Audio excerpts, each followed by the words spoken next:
Hello, and welcome to The Fool and the Philosopher. The Philosopher and the Fool. I was listening to a Hammerson Peters, he did a couple documentaries, which were taken down from YouTube because they were destroying his channel, and one, YouTube themselves deleted. So I'm not going to talk about what they're about so much, it's just the idea. Yeah. But they're about these very evil acts that people were doing, essentially. Yeah. And the one that didn't get taken down that was related was about these people getting hunted for sport, like hundreds of people, basically. Yeah. And also something to do with the residential schools of those kids getting leased out and hunted and that sort of thing. And the acts, he also did one on the Satanic Panic, and that was one he couldn't put on YouTube for whatever reason, which I feel like he should have been able to, but I'm not sure why. But his conclusion in the end was that the Satanic Panic was fake, even though a lot of the information does seem to be based in some amount of fact, but there probably wasn't these... tunnels underground full of cultists? Yeah, well, I was wondering, because I was thinking about it, right? You've got these pedophiles, and you've got these tunnels, and you've got... all those came true in the last, 5 years. We've got, the Epstein, massive whatever that is. And then we have the Jew tunnels in New York. Yeah. So... well, those tunnels underground are real. They're steam tunnels to service universities in town for heat. They're a real thing. They exist all over the United States. And I believe when they were looking for the tunnels at one point, they did actually find, a collapsed tunnel. Yeah. Where the kids said there was a tunnel, so... Yeah. No, they did find the tunnels from the Satanic Panic. It's just they didn't find any Satan stuff in them. Yeah. But the stuff they were getting the kids to do, supposedly, getting kids to kill each other and get, horrible things. And I think the theory behind why the CIA was doing these things as part of it was because if you put a kid through a huge amount of trauma, you can cause them to dissociate. And if they dissociate, then you can have multiple personalities that you can operate with. And then you can make one of the personalities know all your secret information, and they can be your top secret spy. And the other person can just live their normal life and forget all the bad stuff. Yeah. And so you're not really doing any harm in a way if you're just making the kid think these things. But I think that was the... Now, that's not... I'm not saying the CIA even did any of this. That was just sort of the message a lot of the kids were saying. But what Hammerson Peters did was he gave a huge amount of testimonies. Yeah. And then he put them in... instead of the norm... He gave them in, chronological order of when they would have happened. So he was first there was MK, there was a thing before MK Ultra, then there's MK Ultra, and then there was Project, I might not be able to say its name, but there was the project after MK Ultra, which I won't say its name just in case, which is ongoing to this day, and that's the chronological order there. But the... and for those of you who are like me that get really frustrated with that sort of thing, think Butterflies and Royalty for the name of the project, and that can help you find it. But and I don't think YouTube's AI is that in depth. Not yet. Yeah. It wastes too much computing powder. Yeah, and for something that shouldn't even be censored in the first place, because I'm here to talk about it as a nonsense conspiracy theory, not as a real thing. But still, don't want to mess with it just in case. But So he said, okay, so here's what happened. But then what he did was, instead of using that order, he put the stories in the chronological order of when the survivors told their story. Yeah. And he said, when you put it in that, and because he said, when you put it in chronological order, everything seems to line up. Yeah. When you put it in order of the survivors, when the survivors actually came forward and tell their story, you'll see that the first story had one detail, the second story had that detail plus one, the next story had that detail plus two, and so it appears the stories are actually just based off of each other rather than being anything real. And now, that doesn't mean that these people are lying.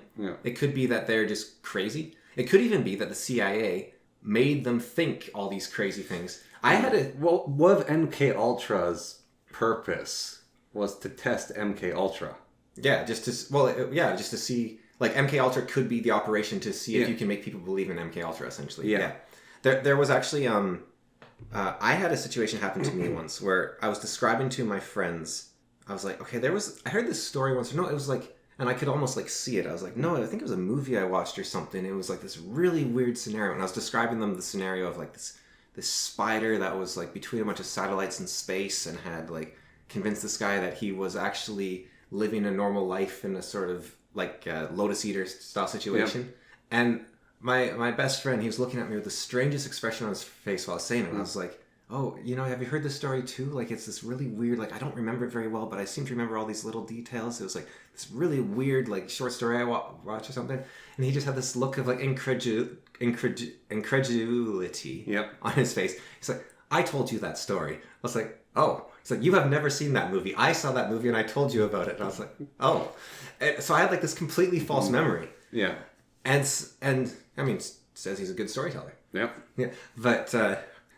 But I think what could also happen is that these people just heard stories about satanic. No, it's you, our mom, and our dad all do it. Which is, I will tell you guys something, and then weeks, months later, you will tell me the thing I told you about, as if it's totally new information, and you get some of the details wrong, and you'd say it to me as if I've never heard about it before, even though I'm the one who told you about it in the first place.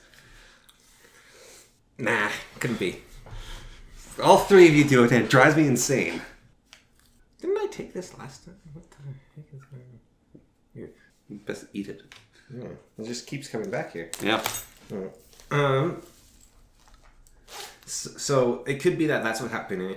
That is what is happening with these survivors. They're just remembering stories they heard. They actually did have real trauma, but they're making it bigger than it is. A lot of it is under hypnotic suggestion, which now in my psychology classes they told us that basically repressed memories is actually creating memories. Like when you do hypnotic suggestion, you're actually creating memories. But I don't think that means anything in terms when you're trying to determine if the government is engaged in a conspiracy about something, because then obviously they would also add that to the psychology classes. Like it's not like it's so I don't really think that means anything. But it is funny because when I was taught that in psychology class, I'm like, well, I'm an expert and I know that false memories happen all the time and that the satanic panic was all fake. But then it's like, wait a minute, no, that's exactly what they would want you to think. And so it kind of it's kind of this endless cycle of like an expert is useless, but because an expert is useless, you can then believe anything.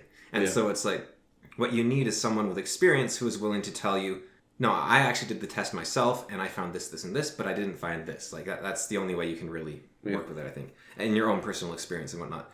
The main things that I found didn't make any sense in these stories was the idea of programming. Like they had like code sequences they would give them that would like activate certain things like suicide or other. Yeah. And it's like, that doesn't seem believable to me. I don't believe the human mind is that simple.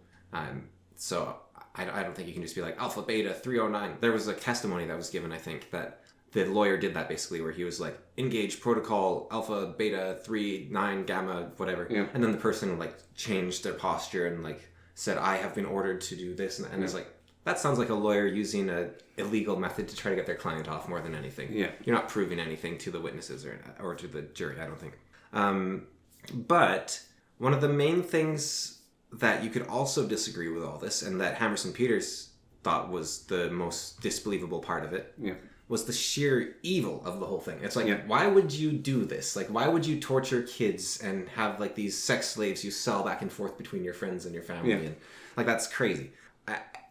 And even with like the Epstein stuff, like we don't know the truth right now. Like we have a lot of people speculating about like eating children and whatnot, but none of that's confirmed or anything. That's just like we have these. We're reading emails that could have been jokes or could have been lies or coded messages or based on a movie they saw the other day, and we're making all sorts of inferences which might not be there. And it's hard, but sometimes I see things that actually happen that make me wonder. If there is, so one of the things the Satanic Panic people were talking about was there was a war on Earth between two groups of aliens, like good aliens and evil aliens. So there was the reptilians and the Aryans, which were fighting each other essentially. And the Aryans were like the Satanists that were taking Aryan children and like mutilating them and torturing them and converting them to their own evil ways. And the Zoroastrians, like the ancient Iranian religion, talked about how there was this war on Earth between good and evil. And occasionally I run into stuff that makes me wonder if that's actually true. Like, for instance, the Aztecs, I think were just like servants of evil, and were like this evil group of people. And I think the, who was the other group that was, the Iroquois, to some extent, seemed to also have, like, because their god was like an evil god in a way, so it's like, but like, people like Hiawatha seemed like he was a pretty cool dude, so I don't know, it's a little, but there does seem to be some cultures that actually like, worship evil gods, and then they like to their own mythology, and then they are competing with others on Earth. And I think nowadays it's like they've gone underground and like the evil people are like the elites and the Satanists and that's what it feels like sometimes. Yeah. And you think, well, yeah, that's just like, that's just crazy conspiracy nonsense, right? And so I can't give it full validity, but then there's someone like Epstein, or there's someone... Or the Grove with a giant owl statue. Yeah, the Bohemia Grove, and you're like, there's something weird going on. It's just rich people LARPing, maybe, but it's weird, right? It's weird. And then there was, in California, they were trying to bring back the worship in elementary schools of like Textacapulco. Smoking mirror. Yeah, the smoking mirror. And it's like, wait, that's the god of evil. Like, this is a little suspicious. If you're going to bring back the worship of the Aztec god, do Quetzalcoatl, not smoking mirror. And just recently on Reddit, there was the MTF Reddit, which is male to female, it's like a trans Reddit. One of the moderators was revealed to be under investigation, I think by the FBI, under suspicion of child porn. Yeah. And child abuse. And so it's like, okay, that happens, right? Yeah.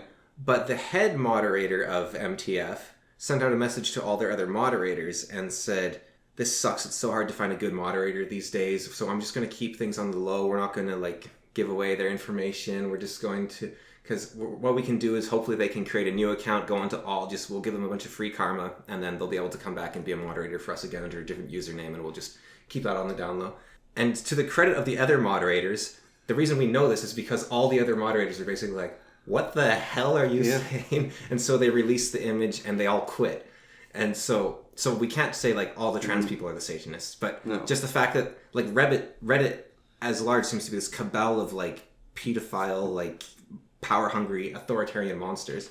There's all the globalists in general, like the World Economic Forum. Yeah. When you could honestly make Mein Kampf like a book 90% of people would agree with if you exchange the word Jew for globalist. Yeah. Because the main complaint he has against the Jews is actually that they're globalists. And it's like, and so my biggest question to Hitler might be actually, as I keep making my tier list of big questions to Hitler would be, okay, you get rid of every Jew. That's a bad joke. When you get to heaven, you can ask him. Oh, that is nasty. Yeah. No, but my question would be, okay, you get rid of every Jew. They're still globalists. Yeah. What now? Because I think the real problem is the globalists, not the Jews. And because what he hated was this international banking where it was all speculation on foreign stock markets rather than trying to make your own country self-sufficient. Yeah, well, this is something I wanted to talk about slightly, so you remind me of saying this. Yeah. Is like, how much of the reality that we operate under for like money and like all this stuff, like money's the main one, it's fake, like not real, like it's a joke, like it is actually an incredibly stupid joke that we're just doing things because we're told it works, but at some point, unless we find the gem that gives us infinite energy, it will break. Yeah. Like, it honestly will break. Like, the whole thing of, like, oh, we'll just print more money. Oh, we'll just do this. Oh, we'll keep increasing inflation. Oh, we'll just take out more debt as a country. Like, at some point, you've created... And like, why everyone's suffering right now. Like, the actual reason why people feel like they're suffering so much right now, why everything's so expensive, why you can't afford anything. Like, the reason for that... is because we're paying right now for the illusion. And it's only going to hurt more the longer we have to pay for the illusion.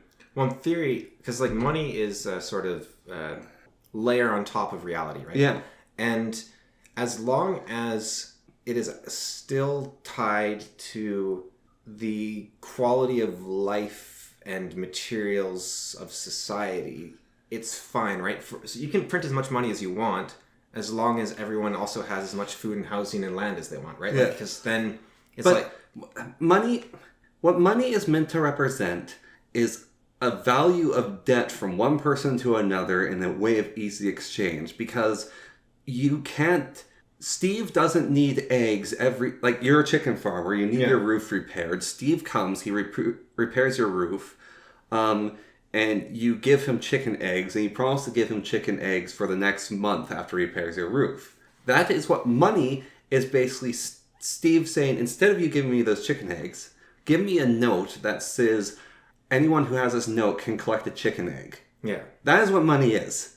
It's a way to have value for work given that can be exchanged in between people. Yeah, but if you don't... But then we do this stupid stuff of manipulating it and speculating on it. But none of that really matters. Like, if you get rid of all money, right? What matters is there enough food? Is there enough housing? Yeah. And I think no matter what games you play with the money and how much you tax or how much you don't tax, I think the real question is just like, do you actually own the goods? And that's the question. I don't know how you do the calculation, but it's like, do we have enough food for everyone? Do we have enough comfortable housing for everyone? And if we don't, then there's no money game that's going to solve that, right? No. But the money can give you a perception that you do have it. And that's the illusion. The money gives you the illusion you do have it. Because I was reading, well, just more like skimming the headline of a letter to the editor for the Globe and Mail, possibly. I can't remember. Canadian one. I don't think that's Globe and Mail. Anyways, someone was saying how we have this massive wealth inequality in Canada, which it's like some of the worst it's ever been. Yeah. And so they were saying we need to change the tax brackets to tax the richest people way more to pay for their share of everything. And, you know, it's kind of like, what's that going to do? Like, yeah. Like, I don't need more money. I need more land and food. Like, I need cheaper food and, well, not cheaper food, because I need abundant food. Yeah. Well, for me, right? Yeah. It's like, I'm like, I do okay. Yeah. But like, I am on lower income level. And do you know what would be the best thing for me, like money-wise security, feeling happy about my situation? If I didn't have to pay income tax. Yeah. I don't care if Mr. Billy Big Bucks has $1 million that he's making and he's not getting taxed enough. It's if I'm not taxed, well, I'm happier. Yeah. Well, the other thing is, raising the tax doesn't give me any money. Yes. The only way it gives me money is if I trust the government to do something very beneficial to myself. Like if they came to me and they're like, so we're taxing people that have $1 million or more dollars, an extra 0.5%. Yeah. And they go and do it. We don't get to say it. They just go and do it. And suddenly, buses are free, always on time. The roads have no potholes, and there's no crime in the streets. It's like, you know what? Nice. Okay, I'll take taxes. But it's like, I give you a bunch of money, and what happens? Things get worse. It's like, why am I giving you money? You're bad at handling my money. I'm better at handling my money. Exactly. Yeah. It's like, if we increase the taxes on the rich people, can we decrease the taxes on the poor? But even then, like, the taxes aren't going to do anything. I know, but I'm just saying, if you have a spreadsheet that says you have this much money, then maybe you could make up for the wealth inequality by taxing them more and me less. But that won't work, because what happens what they have to do first is they have to make the taxes worth something. Yeah. They have to actually do something with the taxes that makes people happy that their money's being taxed and used for something. Like, I can get into the doctor, like, right now? Awesome. Okay, I'm glad I'm paying taxes. Because if they don't, what happens is you tax the rich people more, and then you have a Costa Rica situation where everyone leaves your country that's rich. They go to Ireland instead. Yeah. And then the people that are still getting taxed, all the millionaires are gone, you're still getting taxed, and there's less wealth flowing into your country. And it's not doing anything anyways. Yes. But there is actually, I don't know if we can talk about this one either. Well, we're doing all the conspiracies, but there's this, I've heard YouTubers talk about it before and not get their channels shut down. So there's this other conspiracy, which is the petrodollar, essentially, which is the idea that now this isn't quite related, but it's how I conceptualize it. There's this idea called modern monetary theory. And the idea of modern monetary theory is that, like you said, debt is money. Yeah. So printing off money doesn't actually matter, because it's just representing the amount of wealth you have. And as long as people are accepting the same unit of currency for the same amount of goods, then who cares? You can have more money in the money supply. Yeah. You're just rich. So printing off money doesn't actually make you poor. The market will adjust. Right? Yeah. And I think that only works if people accept your money. Right, because if someone's like, look, you just like doubled the amount of money you printed. I'm like, let's say I'm a Mexican, and the Americans are like, yeah, we just doubled our money supply, and we're gonna go to Mexico and buy a bunch of cheap stuff with our abundant money. Yeah. The Mexicans can be like, hang on, you just printed that money. That's nonsense. Like, you didn't base that on your actual material output didn't increase. Like avocado now costs $2. Yeah, because you doubled your amount of money. Yeah, but it's like, yeah, like a Mexican avocado used to cost $1, and I'm good. And they're like, well, we have twice as much money, so I'm going to buy. Now I can buy 2 avocados for the same for my wages, right? Yeah. And they're like, no, we're going to raise the price. Yeah. But what you can do is you can say, no, you're not going to raise the price because our money is the global standard. Yeah. And it's like, well, you and what army? It's like, well, we have the best army on earth. Yeah. And so the idea, now this is butchering and like half remembered and everything, but basically, if you have the strongest army on earth, you can make people agree that your currency is the standard. Yeah. Your currency has to be backed by something, whether that's materials or force, right? Yeah. And so, because there's a lot of stories, I don't know how true they are. Actually, well, the petrodollar idea is basically countries that try to move off the standard of oil being sort of the basis of the currency tend to get invaded by the Americans, and then they make them a democratic paradise that uses the American dollar as a standard. Yeah. Which would honestly, it's one way to back your currency. I would rather currency was backed by materials. Like, the problem with gold-backed currency or not printing your currency is what can happen because we're constantly, in theory, we're doing better and better, right? Like our countries are producing more and more useful materials.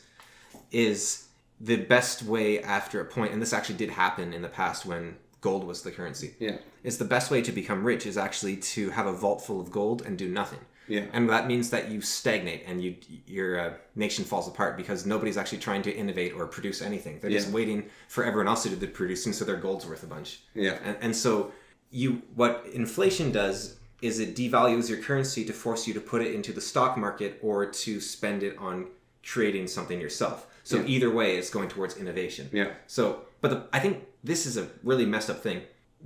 So inflation is so that people spend on the reason governments have banks, like we have the Bank of Canada, they have the Treasury in the States, produce inflation at a specific rate is so that people will be forced to either innovate or put money into the stock market. At least the Chinese are honest about it. I'm sorry, but at least they're honest. Well, we're honest about it too, but the problem is that... Well, no, the Chinese, literally your money disappears. Right. They just say, your yuan will disappear if you do not spend it. That's how it works in China. Right.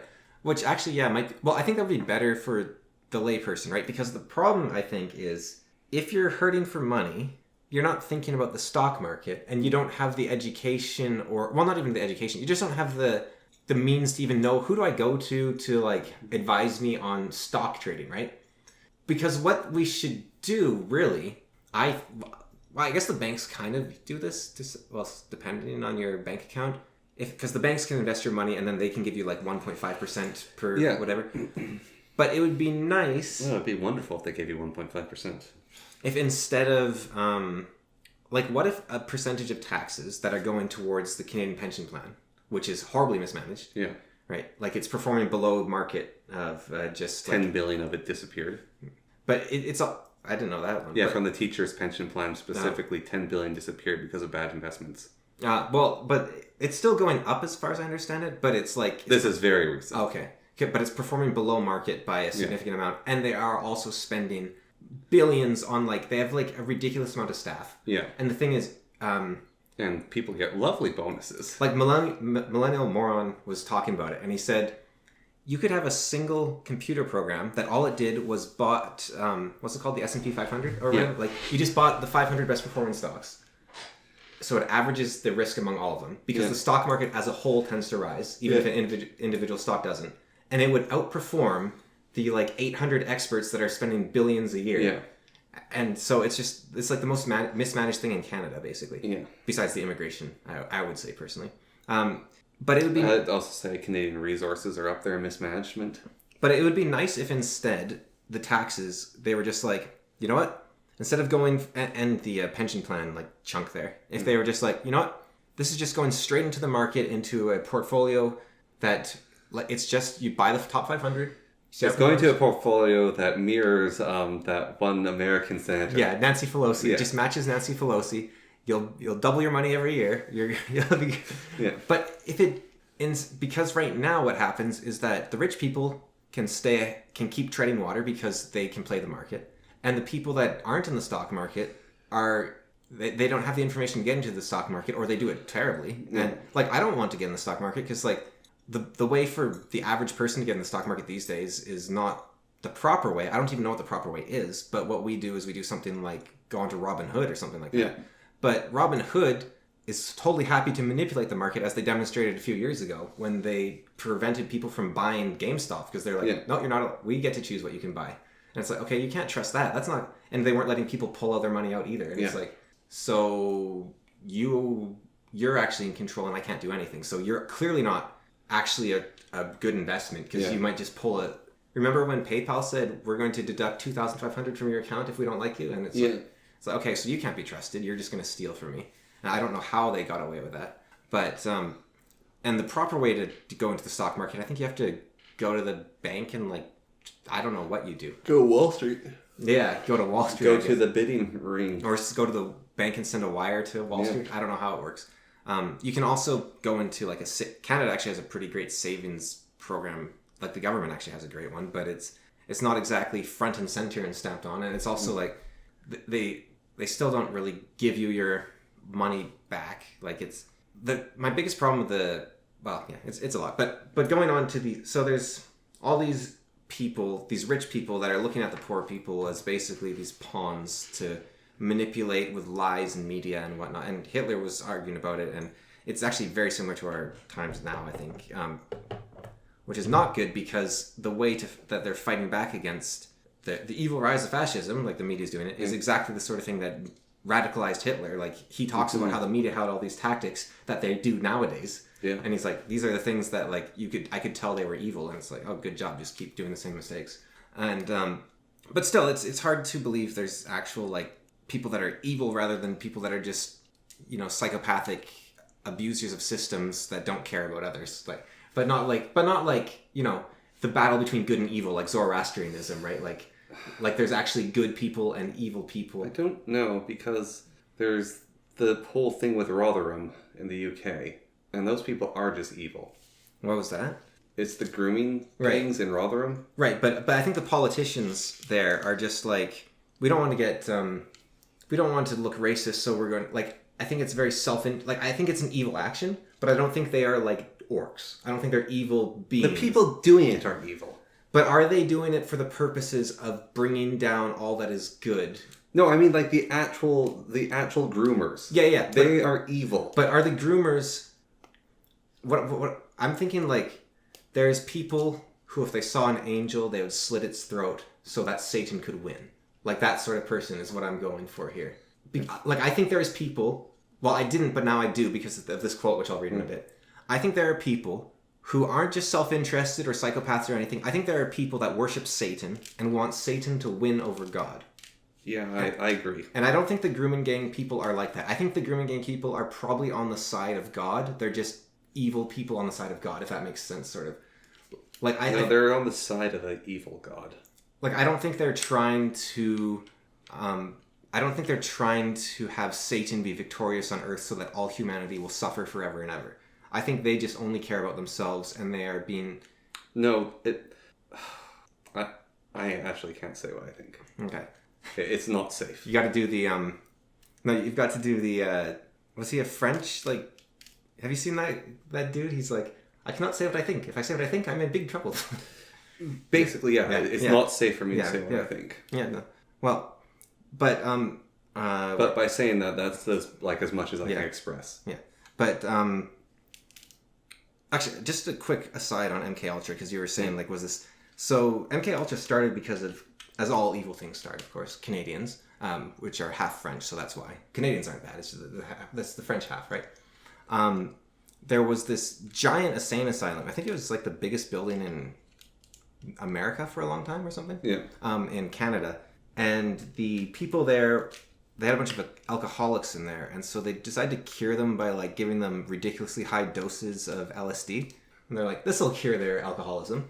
And it worked. In about half the cases, it actually cured their alcoholism. They stopped having addiction, and it drove the other half insane? I don't know what it did to the other half, but the U.S. government was like, wow, this is really interesting. And that's where MK Ultra started, basically. I don't know, I guess the result of, like, a bunch of people hopped up on LSD all the time. They're like, wow, you could do stuff with this. Like, because the fact that it could cure... I think they wanted to see if it could also cure schizophrenia, possibly. Yeah. I think it would, like, more cause it, but they were... But they found it, this cures alcoholism, amazing. And so what else can it do? And so that was kind of how it started. But, so, now going back to true evil, where I think there's actually... look, I think if you worship a god that is not the god that aligns with my values, right, this is the distinction I'm trying to get here, just so we're clear. Like, if you worship a god, like you worship Baal, right? I don't think Baal is an evil god. I think Baal is a different god who, like, he was the Lord of the Mountain, he was the Lord of Storms, and I think that we have different values, and you are worshiping the wrong god even, but you are a human being, and you can come to Jehovah, or... You've been deceived. Yeah, you've been deceived. You can come to Jehovah, or you can come to Zeus, or Vishnu, or who, like... I'm not going to pick a specific god as their correct god, sort of thing, right? But it's more like, there is gods that are better and worse. But when I talk about Satan worship... You mean people literally worshipping the enemy? Yes, like there is an alien invader on Earth, which are demons, and their spawn are actually engaged in an undercover operation on Earth to bring... Like, they are all linked together, like... Oh, slow down there, Alex. Like, they are all linked together, like, telepathically giving each other, like, we are going to destroy all that is good in the world. We are, like the Dark One in Wheel of Time, right? Yeah.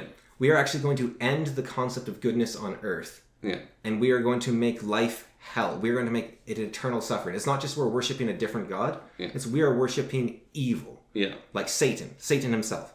And so if someone's worshiping Baal, I'm like, you're not worshiping Satan. You're just worshiping a god that hates my people and does, like, child sacrifice, which I think is wrong. But it's not quite the same as, like, I actually don't want there to be light. I don't want there to be goodness. I don't want there to be hope. I want it all to end. Yeah. Like, there is actually angels and demons on Earth fighting. And I'm not actually saying they're telepathically linked. I'm saying that's more of an example, but it's more like they are all in it together, and they're whispering to each other in the dark of night, like, yeah, I'm one of you, and we are going to kill the good guys, right? Like, there's people who are misled by these people, and maybe they're the Baal worshippers. Like, they give them a false idol to worship. Yeah. But the Baal worshippers, you bring them to the light, and they can be redeemed. Yeah. These are demons. They cannot be redeemed. They need to be sent to hell. That's sort of and it's like, that sounds extreme, right? Yeah. But then there's the French. So there is a dish in France which the royalty, like the aristocrats and the rich people, would eat. It was made illegal in 1999. This quote comes from much after 1999 because they still made it, and you can still make it if you're rich enough, because apparently laws don't apply if you're rich enough. Yeah.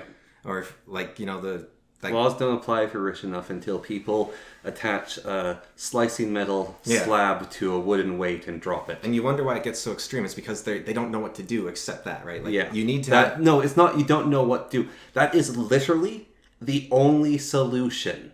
Yeah. And it's... What I mean by that is when you have a system that is so corrupt and every facet of the system is corrupt and it becomes actually unusable. Yeah. Well, no. And you can have the best intentions. You can do everything you think is right. Yeah. And that is what's called being Gaius and Gracchus. Yeah. The two brothers who tried to fix Rome. Yeah. And literally they did everything right that they could to fix Rome. And they both got murdered. Well, like... Hitler was actually the same. Hitler was a populist trying to do the same thing. I just read a section where he was talking about... Well, I'm saying Gaius and Gracchus never went to the step of French Revolution. But this is, like, Hitler was talking about how the French Revolution was the last resort but they had to do it because you can't introduce a new Weltanschauung, which is like the worldview. Yeah. If you have no force backing it and the government is ineffectual to help you. Yeah. And so you actually need to have force. So when he created the stormtroopers, he was like, we need our own military because the police are useless and the defense groups are useless, which I think the defense groups were like neutral gangs that kept the order. Yeah, they're vigilante groups that would stop people from fighting. Yeah. And they were usually paid by the local area to keep order. So a lot of them were actually paid by whorehouses. Oh. Because I was trying, like, because I always read when I have my computer shut down, which is annoying because I'm like, the what now? These defense groups that are like... So there was basically gangs that are paid by businesses to keep the businesses opened in Weimar. Yeah. And so Hitler's like, we need a better gang because the defense groups aren't going to join us. The Marxists have a giant gang, the biggest gang. And so we need our own group, so he made the stormtroopers. And because he said, like, He brought up the example of the French Revolution. He's like, it was the only way they could get through because if the government's not on your side and they're not willing to change your worldview or try to change their worldview, you have to back your worldview with something. Otherwise, they will use force to block yours, basically, is what it is. So, which, it's like, you idiots, if you don't listen, you get people like Hitler. Like, Yeah. you need to actually stop being so selfish. But sometimes I wonder if they're not being selfish and stupid and they're actually just being straight up evil. So anyways, in France, there is a dish that was made, which was an... I don't actually have the name of the bird, sadly, but it's an ortolan, I believe. It's like a little songbird. It's like a little sparrow or finch or something. So what you do is you catch the bird in a net. You want to catch it alive. Yep. And then there's two options here. You basically want to make it overeat. So it's kind of like petit foie gras or whatever, where you like force feed ducks. But this is like this little songbird. And so to make this bird overeat, it eats at nighttime, and it doesn't really like stop eating until it's daytime. Basically. Yeah. So you have to make it think it's nighttime all the time. So they would either stick it in a cage with like a blanket over it and just tons of food in there, and the bird would just gorge itself constantly. Yeah. Or the other thing they do is gouge out its eyes, so it thought it was dark all the time, and then it just eat constantly. Yeah. All right, so you got this little songbird that's like eating until it's ill, basically. Yeah. So you take the bird, and then you drown it in armagnac, which is like an alcohol. Yeah. And so it's like lungs filled with alcohol. Yeah. Like you drown it while it's living. It's lungs filled with alcohol. And then you fry the whole bird at once. Like you fry it in butter, I think. Like you just the whole thing in butter. And then you'd have this like drowned, fat, encrusted and inside out bird, drowned in alcohol bird. Yeah. And you eat the whole thing. Bones, head, feathers possibly, I'm not sure. All at once. And to preserve the aroma of the bird, you put a towel over your head. And so you can like... have the fumes like get trapped in there while you eat it, and it's also probably because it looks horribly messy when you're eating like this thing of bones and whatever. And now there is a saying that the dish was so sinfully delicious that they would cover their heads so God wouldn't see them eat it. I don't, from what I understand, and this rings true to me. That's a French joke because that's kind of how the French joke in the sense that God obviously wouldn't be stopped by a little towel. Yeah. And so you're just saying, oh yes, this is so delicious, you'd hide from God, right? So I think that's just a joke. Well, Jordan Peterson pointed that out with the whole story of Adam and Eve were naked, so they hid behind a bush. Yeah. And then God said, Adam, where are you? Yeah. It's like, what? What that is God asking Adam, basically, Adam, come on. No, it's actually God forgot to create his specs. Because he's short-sighted. So. No, in the actual, like, beyond the joke, it's God literally saying, Adam, why are you hiding? Yeah. Like, literally, I am God, Adam. Why are you hiding? Oh, it's because I'm naked. Yeah. Who told you that? So there was this... So they would eat these birds, right? Yeah. Like that. And it was outlawed because it was such a popular dish, the birds were actually in decline. And it's also, like, animal torture. Yeah. So, it was outlawed in the EU. So this food critic, who cares about laws, right? He had one of these. And then he wrote about it. And... So I just want to go back at the French for a second. Yeah. So during Pitt the Younger's heyday of ending slavery in the British Empire. Yeah. So it wasn't the most popular idea. Like, they had the Christians were for it. He was a Whigger, right? A Whigger? Yeah. Yes, he had a wig. No, but he was actually called, like, a Whigger. Like, that was his... Maybe. Like his political party were the Whigs. Yeah, but so he convinced the religious people that slavery was wrong. So he had their vote, like the hyper-religious, because that's why he wanted it as well. Like, they had a group. Yeah. But one of their problems was convincing the traders and businessmen to do it. Yeah. Because they still need their money. And so what they said is, look, let's look at the math. Let's break down the numbers. We make this much money from slavery. The French make this much money from slavery. Yeah. Now, our Navy is a lot better than theirs. And so, if we make slavery legal, yes, we'll lose these profits. But the French will lose more. And by ending slavery, we can stick it to the French. And that is actually got them over the line with those people. Yeah. Was literally sticking to the French because the French were making more money off slavery than the British. And the British said, no, you're not allowed to do that anymore. Yeah. No, the French are awful. That's the lesson there. But no, it is. I do love the British politics, though. It's like, we'll stick it to the French. Or like, we need to end child slavery. It's like, nah, what if I told you that there was topless women? Oh, no, that's terrible. And the children can see them being topless. Oh, well, we must ban child slavery immediately. Yeah. The British sensibilities are great. So Now, the catching this bird and the horrible torture and everything, that's just psychopathic, right? Like, I'm kind of like, okay, that's just French, the secret ingredient in French food is torture, Suffering. Yeah. But this guy's description of it, plus me reading people commenting on his description of it saying, I want to eat this now, this is the most, like, delicious sounding thing ever, is what makes me think there's actually, like, satanic demon lizard men on Earth, okay? So, I'll read the description.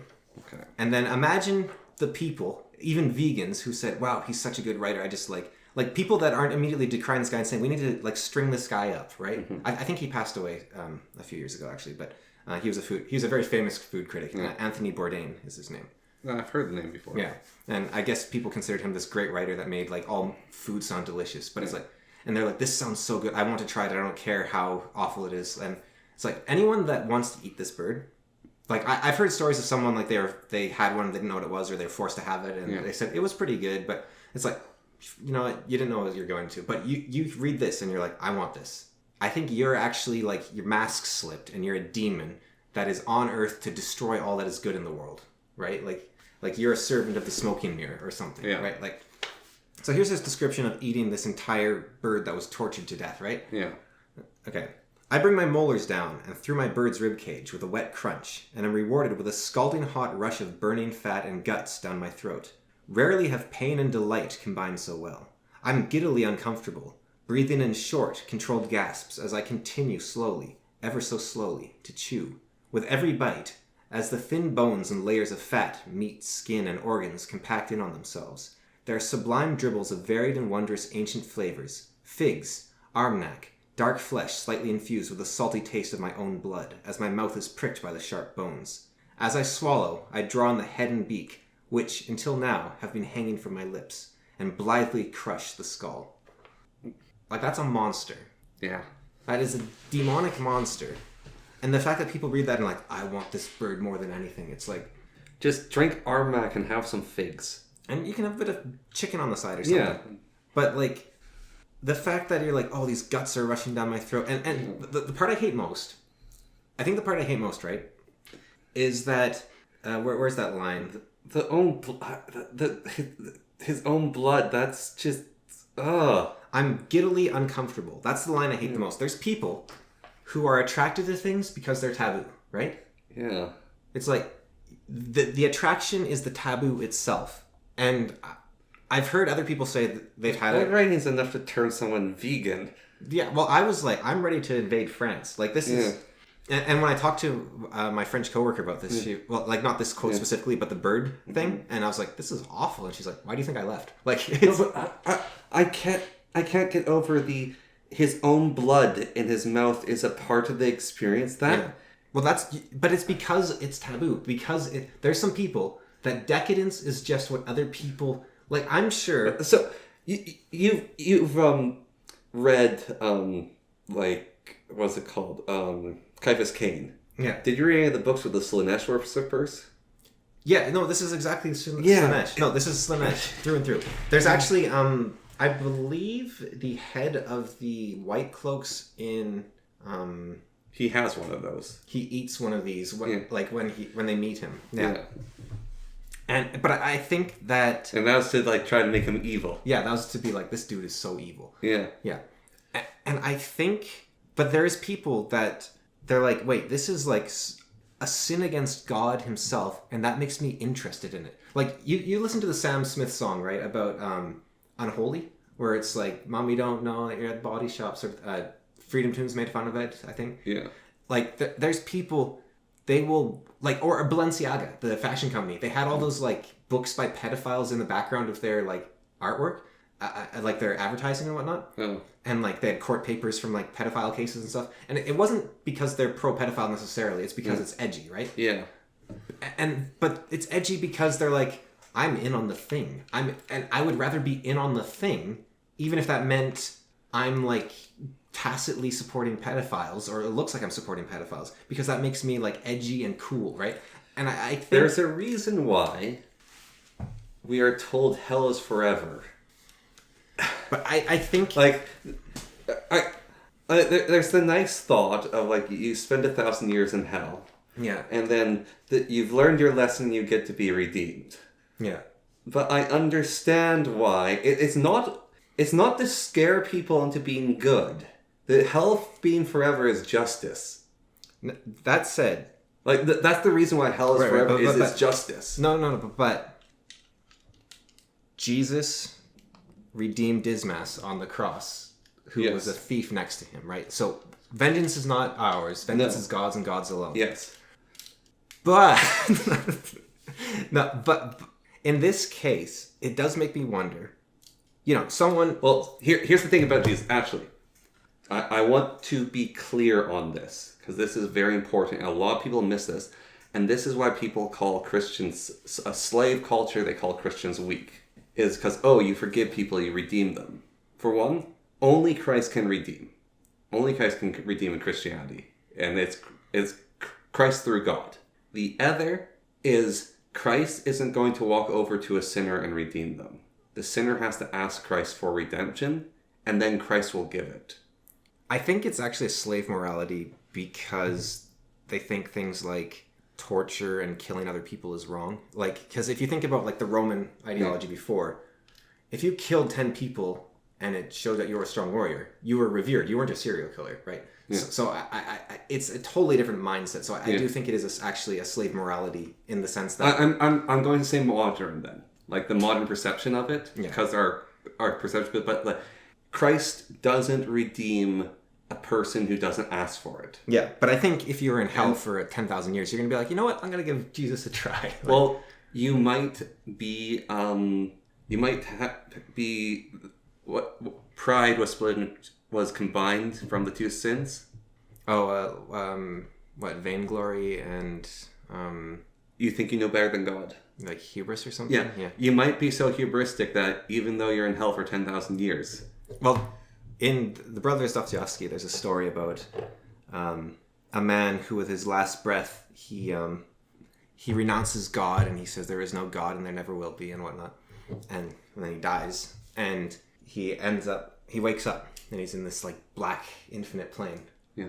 And there's Jesus there, I think, or maybe an angel. And he says to him, like, you didn't agree with God, so you can't come to heaven. But heaven is 1 billion miles that way. So if you walk, you can come to heaven. And the guy says, no, I'm an atheist. I'm not going for your system, and I'm going to lie here. So the guy lay there for 10,000 years. And then the person asks Ivan, like, so what happened to that guy? And he said, he's, time works differently there. So he started walking like 1 million years ago, and he's there, and he's joined the party, and they're all having a good time. And, because eventually it's like, what else are you going to do? You're gonna go to God.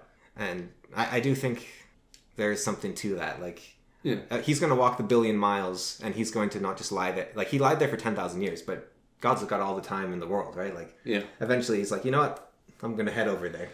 Yeah. Yeah. But I kind of butchered the story, I think, a little bit too.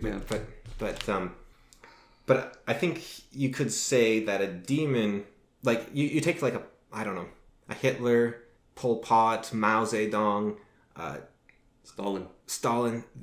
They have a kernel of humanity at the center of them somewhere, and they can be redeemed. But the French.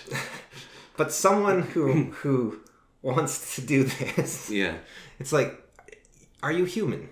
And this is where now you had your warning, let's say, right, about Christianity. But my counter warning is it's very easy to then dehumanize so that you say, all humans can be redeemed, but these are demons. And so I can do whatever I want to demons. But at the same time, they are...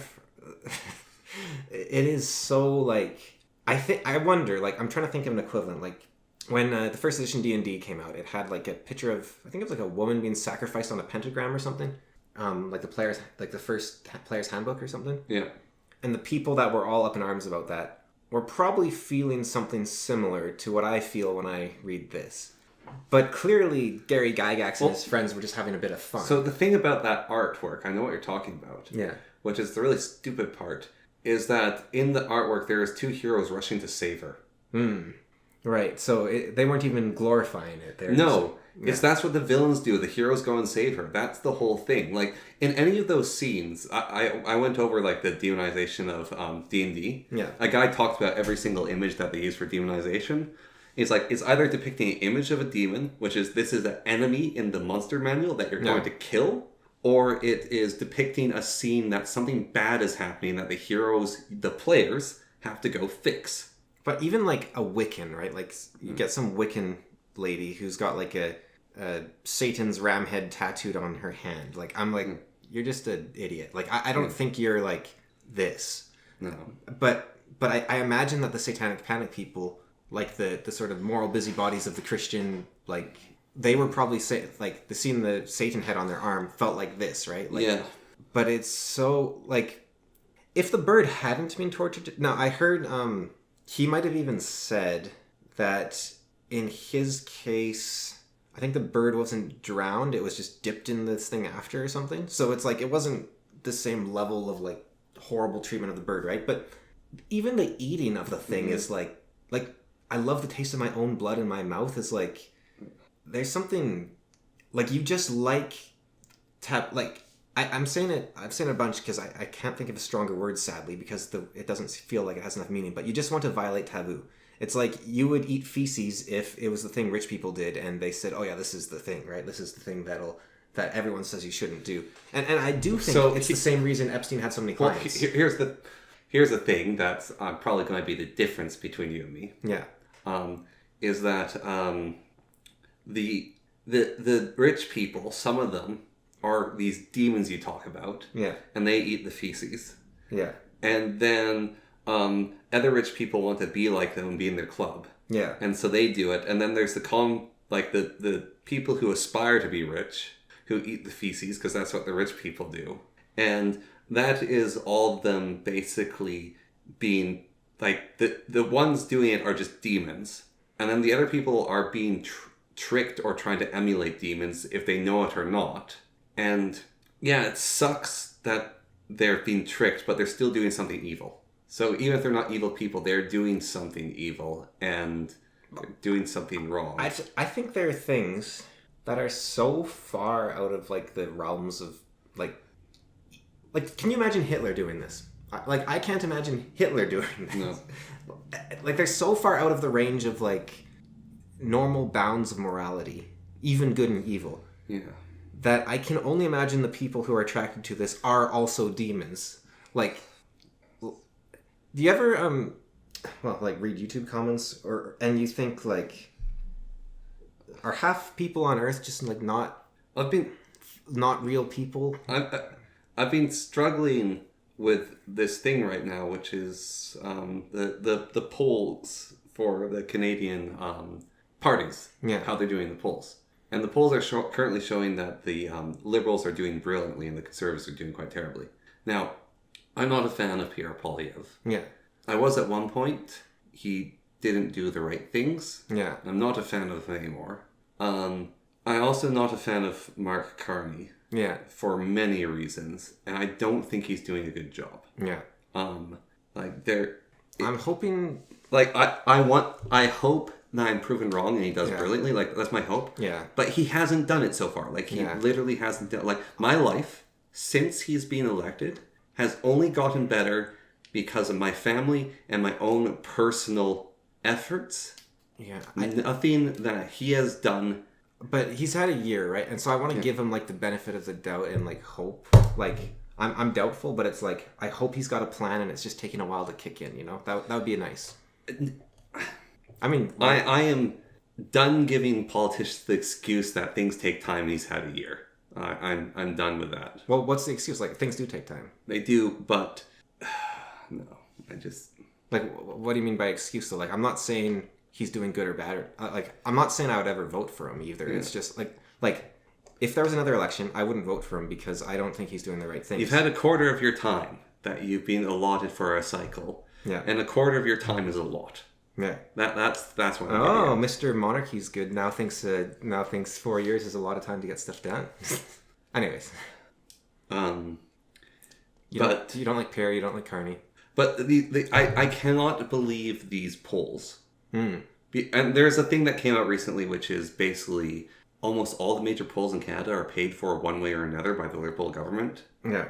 And so there's obvious incentives. And there's another thing, a journalist recently came out that basically there's a gag order in the CBC that you're not allowed to interview Pierre Poilievre or ever put the Conservatives in a positive light. Right, but you think that it's like the polls are like, these are not aligned with the experiences I've had in my life in the slightest. No, they're not aligned with it. They're there to demoralize people and to show that this side's winning and this side's losing. Like, the polls are destiny rather than fortune telling. Well, mine's even more like they're inhuman. So when I'm talking about like YouTube comments where... No, but what I'm getting at is, but then there's the insipid insanity in our Canada where someone, like, people will talk about something like how shit it all is, to be frank. Like how they hate this thing that's going on in Canada, or this thing's wrong. And then there'll be another post on the Reddit about the Conservatives and Mark Carney, and it's like there's this cognitive dissonance that's so powerful, it's like giving me a migraine. It's like giant bells ringing in dissonance, and it's like there's some sort of actual insanity. Well, there's two things there. One, you could be wrong and they could be right. So you just have, like, think about the people that Trump's first term especially that were just like, no, Trump can't do good. What are you talking about, right? They were having the cognitive dissonance, right? They're like, no, this is crazy. You're wrong. Even though Trump did do some good things in his first term. But the second thing is that there are people whose job it is to be contrarians, either to just stir up social media in general or to make one party or group or company or whatever look good. So they could actually just be paid actors, right? Yeah. But what I'm talking... That's like, you know, you've got these devious people or people who have totally different worldviews from you, which are weird, right? Yeah. I'm talking about, like, you watch a video, there's an attractive woman in it, let's say. And one of the top comments, or one of the comments in there is like, "You so pretty, will you be my girlfriend?" And it's like, these people exist. These are humans you see walking outside around you. There's like, now I don't know if the percentage of people leaving YouTube comments corresponds to the percentage of people on Earth, but there's like 25% of people that can't string a sentence together and have no impulse control and don't form actual thoughts. And like, that's the one where I get like, now the one you're talking about, I agree with you because I see it most often with, it's not just politics, it's video games. There's people that'll defend like de novo or microtransactions or... I made the why I'll never buy that video game, Dragon's Dogma 2. Yeah. And that was eye-opening. But I think what's going on, partly, and I'll use my, I don't want to even say their relation to me because it kind of, there's a person I know who is very like, this woke stuff is nonsense. I hate all this politically correct nonsense. You know, he's that sort of person, right? Yeah. Let's say. One of the most vocal people like that I've seen. Also, he hates, like, paperwork and, like, the women work of HR and, like, that sort of nonsense, right? Like, all this, like, make work of just do paperwork for the sake of paperwork. And you have to follow... He hates proceduralism over real human connection, right? But he also talks about how we needed Carney in order to stop Trump from taking over Canada. And I have seen people say, how do you think of Carney? Well, I don't like anything he's doing, but we're still Canadian instead of American. And it's like, the fact that you think that was a threat in the slightest is like, it's just this totally... Or you think that Pierre Poilievre would have sold Canada. Or you think Elizabeth May would have sold Canada. Or if you think Jagmeet Singh would have sold Canada. But there was not... How do you sell Canada? I don't even see it as an option. Yeah, that's what I'm getting at. Yeah, like, Charles is in charge in the first place. Yeah. So, like, what are you going to... Like, you'd have to have a revolution from the British, which they would probably give us permission if we asked, but, like, that would be a whole thing right there alone. Yeah. And then, why would we join the States? And if we did join the States, would the reason... Like, the only reason I think to join the States is because they're a much richer country than us. And that's like, okay, is that the thing we want to fight against? And I think most Canadians... I don't know.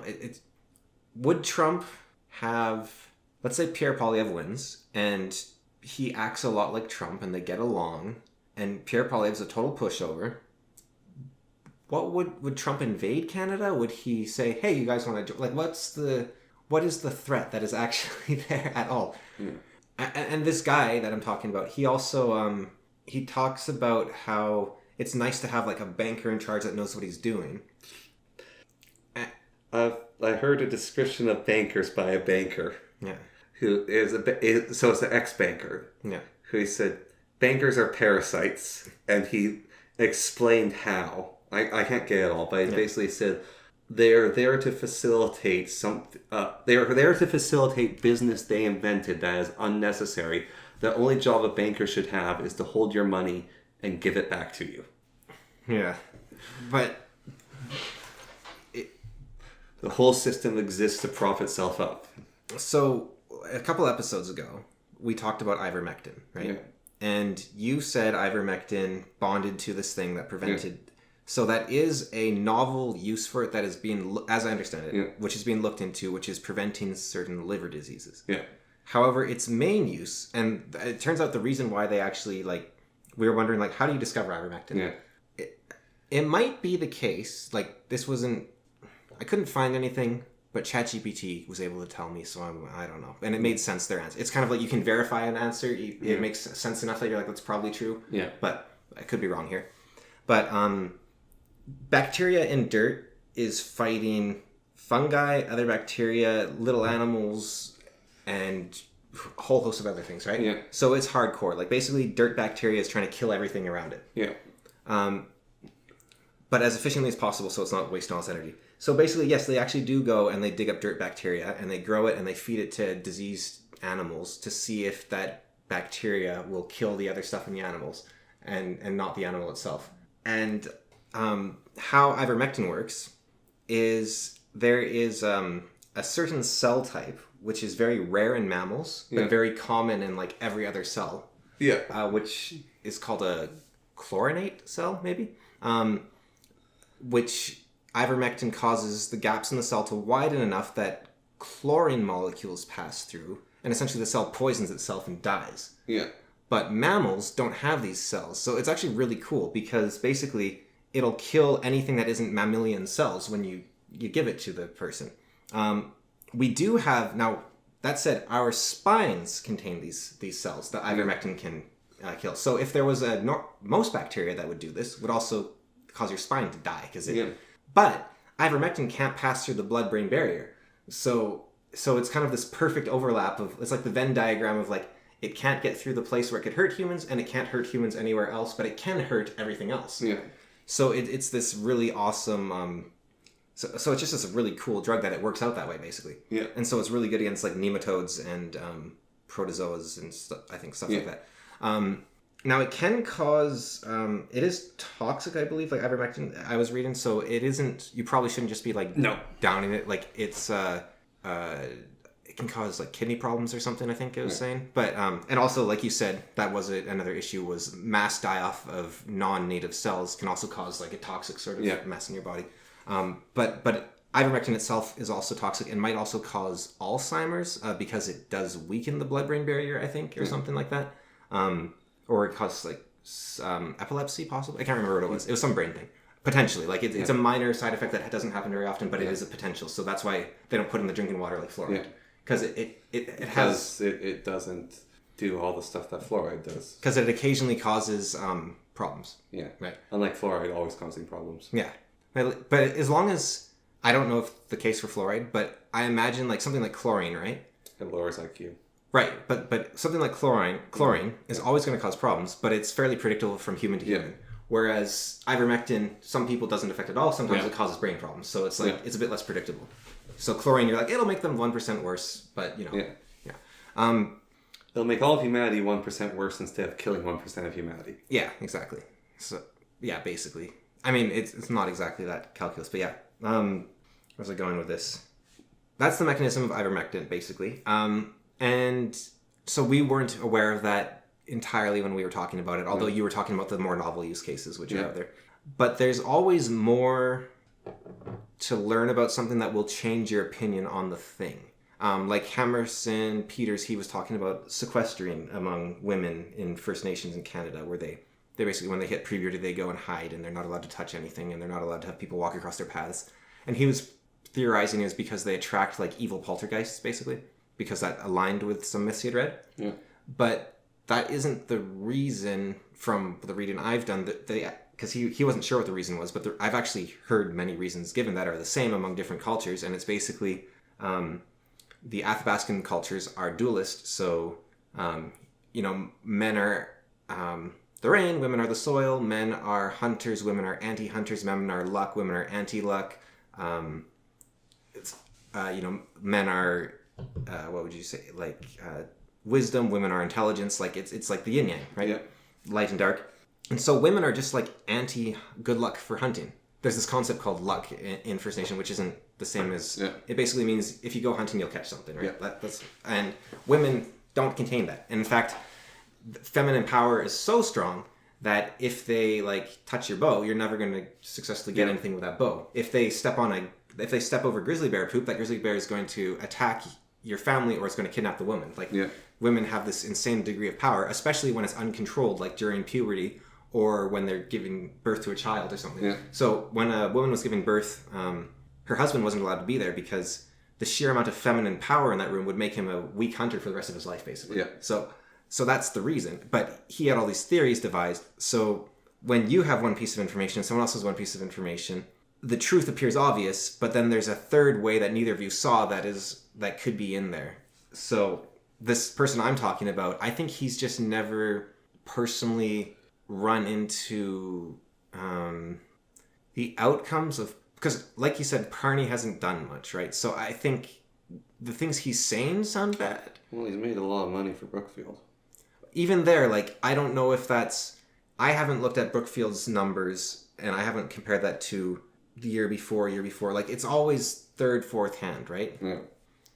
And people can just say things. Yes. So there is. And if we are getting, like... Let's say someone comes up and says, like... well, actually, a great case is Trump said that there are fine people among the white supremacists. Yeah. And there's even video footage of him saying that. Yes. So you're like, okay, well, clearly, anyone that's supporting Trump, like, you're like, this is crazy. I can't believe there's people still supporting Trump after he said that. Like, it's so obviously, like, this evil thing he said. And I've seen the evidence. Like, I've watched him say it. It's like, what more is there to it? Maybe there's people out there that haven't seen it, but it makes me angry every time I see it. How is there people still voting for him? How is he still doing okay in the polls, right? And then there's two things there, which is you look at everything else he's doing, and you're like, people like that, even if they don't like this. Yeah. But also, that was not what he said. That was out of context because he was saying... It wasn't even out of context. It was deliberately cropped. Yeah, that's out of context. Okay. Yeah. Yeah, like, it was like literally cut together. Yeah, that's what out of context means. There's no context to explain why he said that, right? Yeah. Like, because he said, of course, I'm not talking about the white supremacists and whatnot. Yeah. He said, I'm sure, like, on both sides of this disagreement, there's fine people on both sides. Yeah. But of course, I'm not talking about the white supremacists and whatnot. Yeah. Yeah. So he said, So I don't think it was like, I mean, maybe some really dishonest people actually spliced it to say like... The BBC did. Oh, really? They actually like put the white supremacist in there as well? So it was like... Because like they cut it deliberately and then attached it to a different speech he gave later. It wasn't for that speech. No, Jan 6 they did that. Yeah, sorry, that was the Jan 6 thing they did that for. Yeah. No, for that this one I think they just cut it short so you didn't see him disavow the white supremacists. Yeah. And it just sounded like he was saying, "Oh yeah, there was a riot, but there was fine people on both sides." And it's like, "Whoa, that's weird." But there was some very dishonest hackery going on. Did you see CNN recently? Again, I saw this multiple places, but CNN deleted it, so it's hard to say if maybe this never happened, right? Because MK Ultra at work. I think it's good in the long run because believing the news was never a great idea anyways. Yeah. But I really think, forget the news, just anything anyone says, like a Twitter account or a Reddit post, or just assume it's not true, basically, I think for the most part. But unless there's no motive behind it, which is rare. There's nothing that you hear and only half of what you see. Yeah, exactly. That was our... grandpa, I think. No, he got that from our great-grandmother. That was Grandma Bo. No, I think that's good advice because there's so many people with motives to do stuff. Like, for instance, when it was revealed that most of the arguments were, like you're talking about, how do these people exist? And it turns out most of them are Indians and they don't exist. Yeah. Like, all the white supremacists and all the communists are all Indians arguing with each other. Yes. And so it's like, just, the world's a lot happier. Because the people you meet in your life aren't crazy. Like, even if they have different beliefs, they're like... Some of them are. But even if they have different beliefs, they're like reasonable, right? Like, I know some woke people and I know some... But they're like... I've met like one woke person I really didn't like. Yeah. And like everyone else is like, yeah, you got a different view and yours is crazy and you seem a bit like you're in a cult, but it's like, I could see you getting out of it, or just like, you know, you're not going to kill your friend over it or something, right? You're like when you're actually in person. And I think that even like talking to people online or texting with people, like real people that you know, it's like, it strips something from the conversation that there's nuance there that gets torn away. Well, I know if even like just talking somewhere over phone or Discord. Yeah. Violence isn't the answer, but the conversation does change if they feel like you can't punch them. No, well, I think that's... And I'm not saying like there's a constant threat of violence there, but it's also, you can't hug them. You can't... Yeah, and I think also you can't... Because people don't like making other people upset, right? Or like hurting others. And I think when you're there with them... You can give them a demonic glare for a quarter of a second that freaks the ever-living hell out of you. I think there's also like... Well, no, but that thing that, like... Oh, we've talked about it to death, but I was talking to someone about Trump, and for the brief moment, her like eyes flashed and her expression changed in a second of like this pure facial rictus of hatred. Yeah. And it's like, okay, we're going to... I don't like talking about this, and you clearly have something going on there, so we're not going to talk about this. Yeah, so you don't want to get punched in the face. Yeah. But if you're online, maybe you're like, I don't care, I'll keep going. You're like, haha, lols. Yeah. Or get mad, you can't do anything. Or you might not even be aware that you're causing them to get so angry, and then they snap because there was something that you didn't know was going on. But I think like it's a very crude way to put it. Like, you know, they're not afraid of getting punched in the face, or you can't punch them in the face. And I think there's probably a better way to say it that actually gets at the core of the issue, because it's not about the threat of violence, like you said. Yeah. But there is something that's getting described there, which is akin to you're able to respond appropriately to the situation. And you don't just go around insulting people's like core values and beliefs, and like you don't just try to break people down and tear them apart like that, because then you're asking for it. So it's almost a way of saying like in person you are moderated to an appropriate level, like because you're not just going to go in there and try to tear someone to shreds for no reason. Like and if you are, then it's like, all right, I guess we're going to have a revolution or violence or something. It's kind of crazy if you think about a civil war, right? Like the American Civil War, the many British Civil Wars. There's only one British Civil War. There's like 12. There's one. I think I read off the list. But I disagreed with all but 3 of them. But they didn't have the internet to stir them into a furor with a group mind that all agreed on one thing. Yeah. And yet they still went to war. Like, it's crazy. Like, you don't actually know. Like, your buddy comes up to you and he's like, you hear we're fighting the loyalists? And you're like, we are? He's like, yep. Who's the loyalist? Guys over there, I guess. Okay, well, I guess we'll... Like, how would you have the inertia and the motivation to... Like, I'm going to kill this guy on, like, this third-hand information about someone who I might not even agree with. Bulgarian catches it perfectly. We can't take it anymore. Yeah. It's when you get to the point where you literally cannot take it anymore. And, But think about it. There's people that can take it, otherwise they wouldn't be fighting you. Yeah. So, like, what caused... Like, if you sat down and talked to them, would you be, like, aliens to each other, and why? And like, why... What can happen... This is going to sound like the most modern, like, nonsense ever, right? But without the internet, is anything real? Like, how would you know about... like, people were so worried about, let's say, Trump's tariffs, right? Yeah. Would you even know there was tariffs going on if there wasn't the internet? And let's say mass media as well, of course. Like, there's no radio, there's no internet. It's like, you're a medieval peasant, and your king has put tariffs on the French. And you're like, does that change anything? Or right now, I was at the gas station, I noticed the price has about doubled in the last 4 weeks, which is interesting because... you know, clearly the oil they drilled like 6 months ago is affected by the current war right now. Right? Yep. It doesn't take... The prices catch up instantly. It's a miracle. The oil companies will get away with whatever they can, I guess. Yeah. But they're worried about the supply chain down the line, I guess. But I'm sure the prices will return once the war is over. But gas prices have basically doubled. And Haven't you heard the war's being won? If I didn't know about the war with Iran, because I'm just a British peasant in the 1300s, right? But I still see my fuel prices have doubled. I'm like, that sucks. Go over to the legislature, ask them what's up. Yeah. Go over to the office of the premier, ask them what's up. Yeah. And then they're accountable, right? That's interesting too. Yeah. Like they're like, oh geez, I'm sorry, the king, he started this stupid war. Wait, it's like and you're like, oh okay, well can you get on his ear for that? And he's like, yes, we'll talk to him about it because I'm just nonstop people coming in asking me why their prices have doubled. Yeah.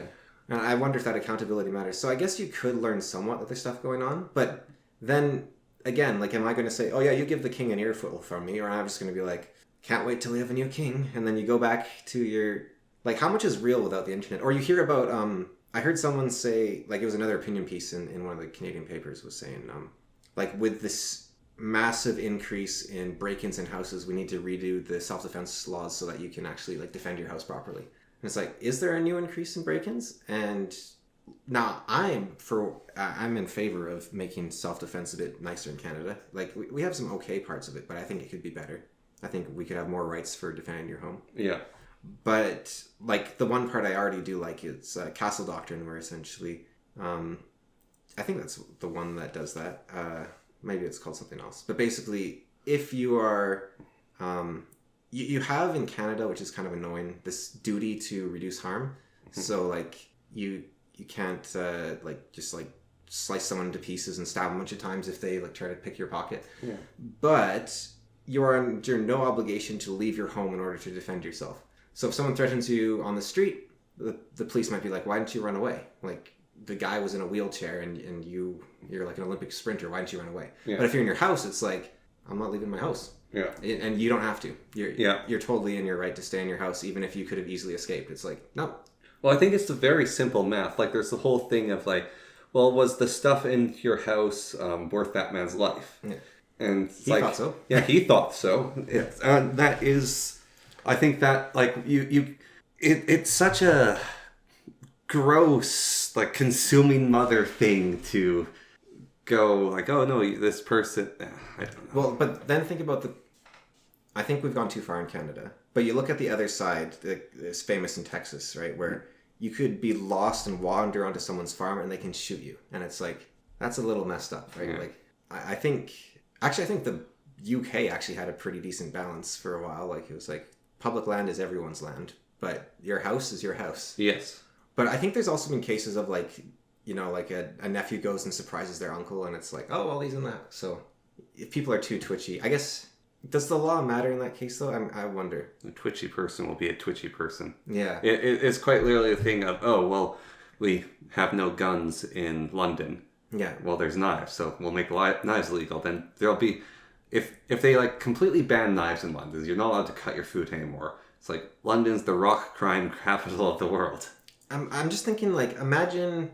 And then they ban rocks in London, and London's the strangle crime capital of the world. Yeah.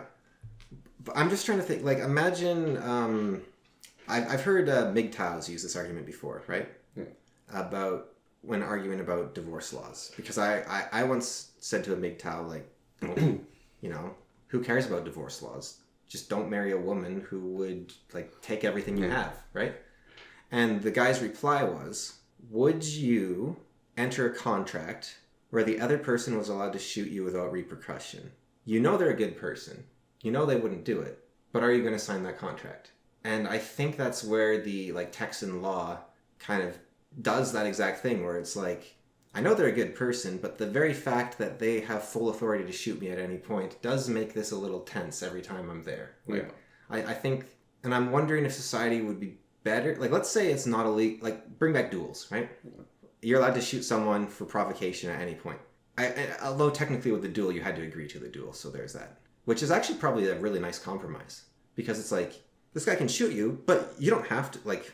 We're not barbarians. You can just be a coward, right? Like, and it's not a bad compromise, really. But I think, like, a society where everyone can shoot anyone at any time, you're gonna be like, that was the Wild West, I guess, and everyone was a little on edge, I think. Yeah. And it's nice.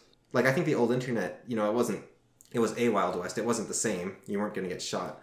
But sometimes, I'm sure you've been there too, where you think about like the actual real Wild West, and you're like, you know, for all the downsides, there's something straightforward about that. Like, yeah. But I don't know if it's a society. Like, I think it's a boys' club. I don't think you can have women and children there. I don't think you can have. I've heard that's how the Wild West went, actually, as well as like women ruined it. Well, essentially, they ended it. Yeah. Yeah, they ruined it. Like, I mean, there's a reason Enkidu was tamed by a woman, right? Like, yeah.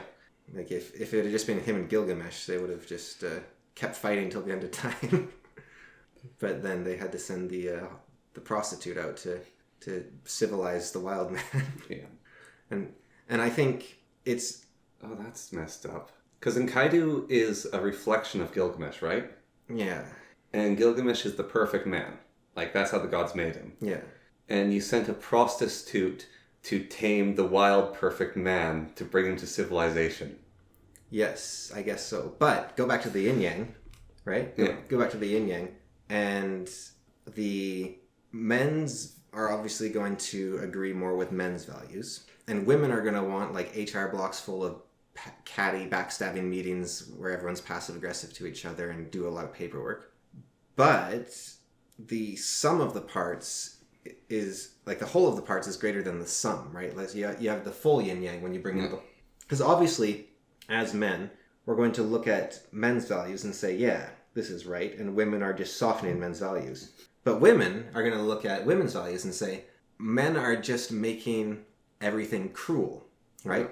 And so I think men might prefer to be in the Wild West, but civilization is probably greater than the Wild West, and you need the women to civilize. And I think that disconnect of, well, even like feminist men and whatnot, like, you haven't actually understood both sides. You've just adapted the other side's values. Like, so you still haven't become the synthesis of the yin and the yang.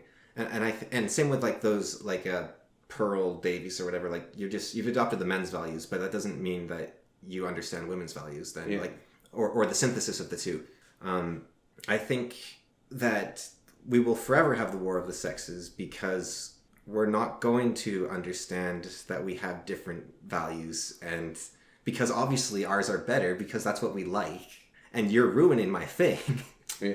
But then where does the child come from? Well, it comes from the union of the two. So now, would a society where, like, imagine humans could, like, what's it called? Asexually reproduce, like split in half sort of thing, like mitosis. And you had a women's society and a men's society. Now, I'm going to say the men's society would do better. But all evidence points towards that. But whatever. It's like, because the thing about historical evidence you have to keep in mind, and what's his name? Carlin talked about this. Not Carlin. Is that his name? Dan Carlin? Yeah. Carlin talked about this, where he said you have to keep in mind that history only contains the figures history was written about. That doesn't mean they're the only people doing things. Yeah, I'm thinking about the video where there's an island and they drop a bunch of men off the island into the water, a bunch of women off into the water. Yeah. And they both basically have to survive as long as they can. Yeah. And the men are having a great time. Yeah. And it gets ruined when the women realize that everything they're doing doesn't work, and so they go over to the men's camp. And then when they get to the men's camp, the dynamic, all the bros having fun changes. Yeah, because now they're competing with each other. Yeah. And they're trying to please the women. Yeah. And the women utterly failed to start a civilization, so they had to go to men to steal it. Yeah. And, yeah, what are women bringing to the table? This is the sort of thing you used to be able to talk about at the tavern. Like, but here's the thing about talking about that at the tavern, right? Yeah. So men would do that, and then your son would come up and say, "Hey, mom wants to talk to you about something," or like, "Mom wants you to come home." It's like, and you get up, you put on your suit, and you go home. Yeah. Because your wife's told you to come home. Yeah. But okay, but seriously, what are women bringing to? Like, I think there is something. I'm sure. I'll think of it. Give it a moment.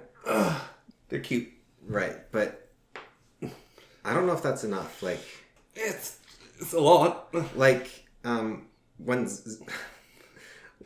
I won't say the name actually because it's a horrible story. But there was a person. I heard the story on YouTube, and he talked about how he was sexually assaulted when he was a child, and through like sheer willpower, he basically became gay to justify the assault in his mind. Like, he wasn't actually gay, of course, but he was like, "No, I'm gay. It wasn't assault. It was just my boyfriend," and tried to justify it in his mind. So I'm saying, if where there's a will, there's a way, and and if we can eliminate the need for women, but I'm thinking like, because like the you know what it is actually. I think the Gnostics are right. So basically, you could achieve like enlightenment and escape the prison that the demiurge had created for humanity, but he lured people with the pleasures of the flesh, like food and sex and drinking and all that sort of thing, right? Yeah. So men are the beings imprisoned on earth by the demiurge, and women are his prison guards. So I had an Orthodox priest explain this to me. Yeah. And he said, look, God created all this stuff. I'm very much paraphrasing him. And he made men and women. He made it so they can have kids. So it's really silly for us to go, we shouldn't have what God gave us. So that's why Orthodox priests drink wine. They have children. They have wives. Yeah. Now, they don't gamble. No, they don't gamble and they don't hold debt. Yeah. Because that's actually wrong. Yeah, it's dark magic. That's thing God didn't give us to us. We made that. Yeah. But things God made, we're allowed to have. Yeah, it's literally white magic and dark magic, like in the more occult sense. Oh, not occult sense. What's that called? But in that more what is that called? Occult, arcane sense. Like in the Secret Teachings. Yeah. It's that sense of like you're working in accordance with nature, so you're having children and you're drinking wine and whatnot. Or you're trying to bypass nature by skipping a step instead of working. Like it's funny, how do you write a book? Like you ask an author. How do you lose weight? You ask to like some guy. Or how do you become a bodybuilder? And it's like you write, you work out, you eat less, and it's like that's how you do it. Yeah. And it's like there's no shortcut. The hard part is that there's no shortcut. The hard part is it's so simple. You just have to do it. And that's why Ozempic's such a weird thing. Yeah. Well, and that's the dark magic where you try to skip the step, right? And it's like it's weird. People are saying there's going to come out a bunch of side effects of Ozempic that are going to be really bad. Yeah. And even if there's not, there's the side effects of... You're a loser who had to use Ozempic. Well, I would say it's more like... That is a part of it. I mean, you could say it more poetically. And now theoretically, what it could be, right, is overweightness is caused by a disease, let's say. Yeah. And they come up with like an Ozempic, which actually turns out to be an antibiotic that works on this specific disease. And so you actually just allow the person to look after themselves. Yes. So that would be in accordance with nature. But you could also have the case where it's like fatness is caused by lack of self-control. And now I don't actually believe that. I really have... The very fact that like nobody is able to maintain like a weight loss through sheer willpower, basically nobody is, makes me think it's not a matter of self-control. Because I don't have to do self-control and I'm not overweight. Like that isn't the argument, I don't think. But you could say, okay, it's because of lack of self-control, and Ozempic just lets you skip that step, so you become a weaker person because you never had to learn self-control. Yeah. Right?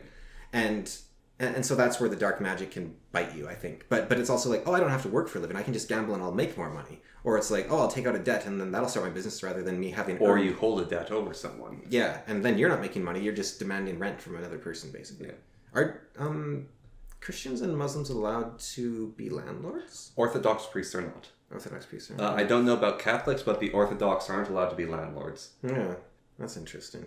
And so they can't own taverns because in a tavern you can have a line of credit. Yeah. So Orthodox priests can go into a tavern and he can drink with you. Yeah. But he's not allowed to own it. And he probably has to pay his tab off the bat. Yes, they're not allowed to have a tab. Yeah. Yeah, that's interesting. But they can own buildings. And they can, they just can't rent them out or something. Yeah. I like that. It's nice and simple. The Orthodox priest, is just one local one. Yeah.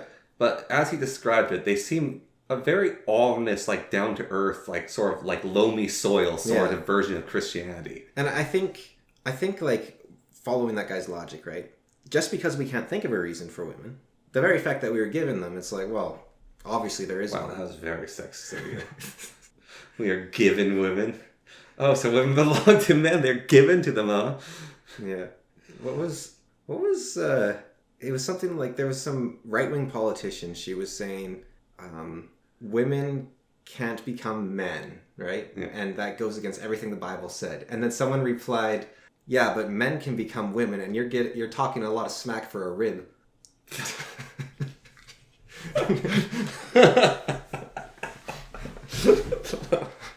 Talking a lot of smack for a rib. Yeah, it was a pretty good comeback. That is a very good one. Yeah, so it was like, yeah, I'm a Bible fundamentalist, you stupid rib. But I think oftentimes I've seen there's like managerial type situations, but they're like on a sort of almost an emotional level where like things are just falling apart, right? Yeah. Like in whatever way. And I think I've even noticed this with my like female younger assistants, where there's like some kids that are just like, something's not working, right? Yeah. And this is averaging, of course, but women seem to know what to do. Like if a kid falls down, I've seen women that don't have children just go over and pick them up like professionally and like go, oh, there, you're having a good time. And it's like, or if there's like a baby wandering around, they're like, oh, come with me, I'll play with you. Like, they seem to know what to do without trying. Like, I've put the work in and I can sometimes figure it out, but it's like, they're just like, they know what they're doing. And I think like autism isn't often diagnosed in women, and it's hard to tell. And I think it's probably because they have something else kind of overriding it to a degree. I also have a prediction. It's for another time, maybe. It's not much of an idea, but it's just, I think like strippers and prostitutes are autistic women. I think that's where the autistic women go. Because they don't see they don't see the metaphysical damage to themselves. Yeah. So I think most OnlyFans girls are probably autistic. That's my theory. But I do think women, they have this amazing innate sense of care. Here's something very interesting. I don't know if you had when you were in school, but basically while I was in school, our mother decided that she, through various misdeeds of the school actually, she decided that she needed to keep a closer eye on the elementary school I was going to. Yeah.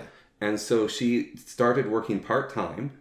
So every once in a while, like once a week or once a month, she would go to the school and basically volunteer her time to help. Yeah. I don't know if schools would even let people do that anymore. Yeah, I don't know. But she would do that. So she'd go to the school and she'd go to my class and basically there's now a mum in this class and the teacher has to do something with this mum because she's volunteering time. And so she would basically help other students. Like, she'd keep an eye on me, but she wouldn't do stuff with me because my mom would be embarrassing if I had to do stuff with my mom at school. But she would go to the other students and spend time with them. And so there was like this young girl she would spend time with who was like a year younger than me because we had split age classes. And she would talk with that kid. She would talk with other kids about like things just going on in their life. And she would just help them with their homework. And she would talk to them about things going on. And a lot of cases, like hearing about it years afterwards, both these kids talking to me about it later on or our mom talking about it, is like, these people literally didn't have that kind of mum in their life. Yeah, and just made it better. And so it was really weird because, like, at that time, I think I was in grade 4. Yeah. I was bullied a little bit, but then the bullying kind of stopped in, like, one sense. And it is, like, a lot of people... a lot of kids at that in my grade and the grade below really liked our mom because she basically would just listen to them and do whatever it is that you're saying like women do. Well, actually, I want to add to that because I've been a little tongue-in-cheek, but also a bit careless, I think. Yeah. And our mom's a great example of this. Not the tongue-in-cheek and careless part, but I think our mom's actually an amazing example of this, which is I don't know if it's the internet or if it's just humans being humans, and maybe we've always been like this, but we talk a lot about men versus women, and men and women do have differences and they do have different strengths and weaknesses. However, before they are men and women, they are people. And like I think Jung had like the perfect encapsulation of this, where he talks about like the levels of understanding women. Yeah. And he says, you know, at the lowest level, women are this unknowable other species. But the highest level of Jung is not the fourth level. And the fourth level is men and women are different, have different strengths, right? Yeah. But the highest level of Jung is actually the fifth level, where he says that we're humans, right? Yeah. And there isn't like a woman and a man. Like there isn't like this prototypical woman and prototypical man that do... And it's hard to... I think the problem is it's way too hard to simply encapsulate both that men and women are different and also that they are human before they are men and women. And I think, like Jordan Peterson talked about the idea, there is a group called men and there's a group called women, and they're two groups that you can define and they're different from each other.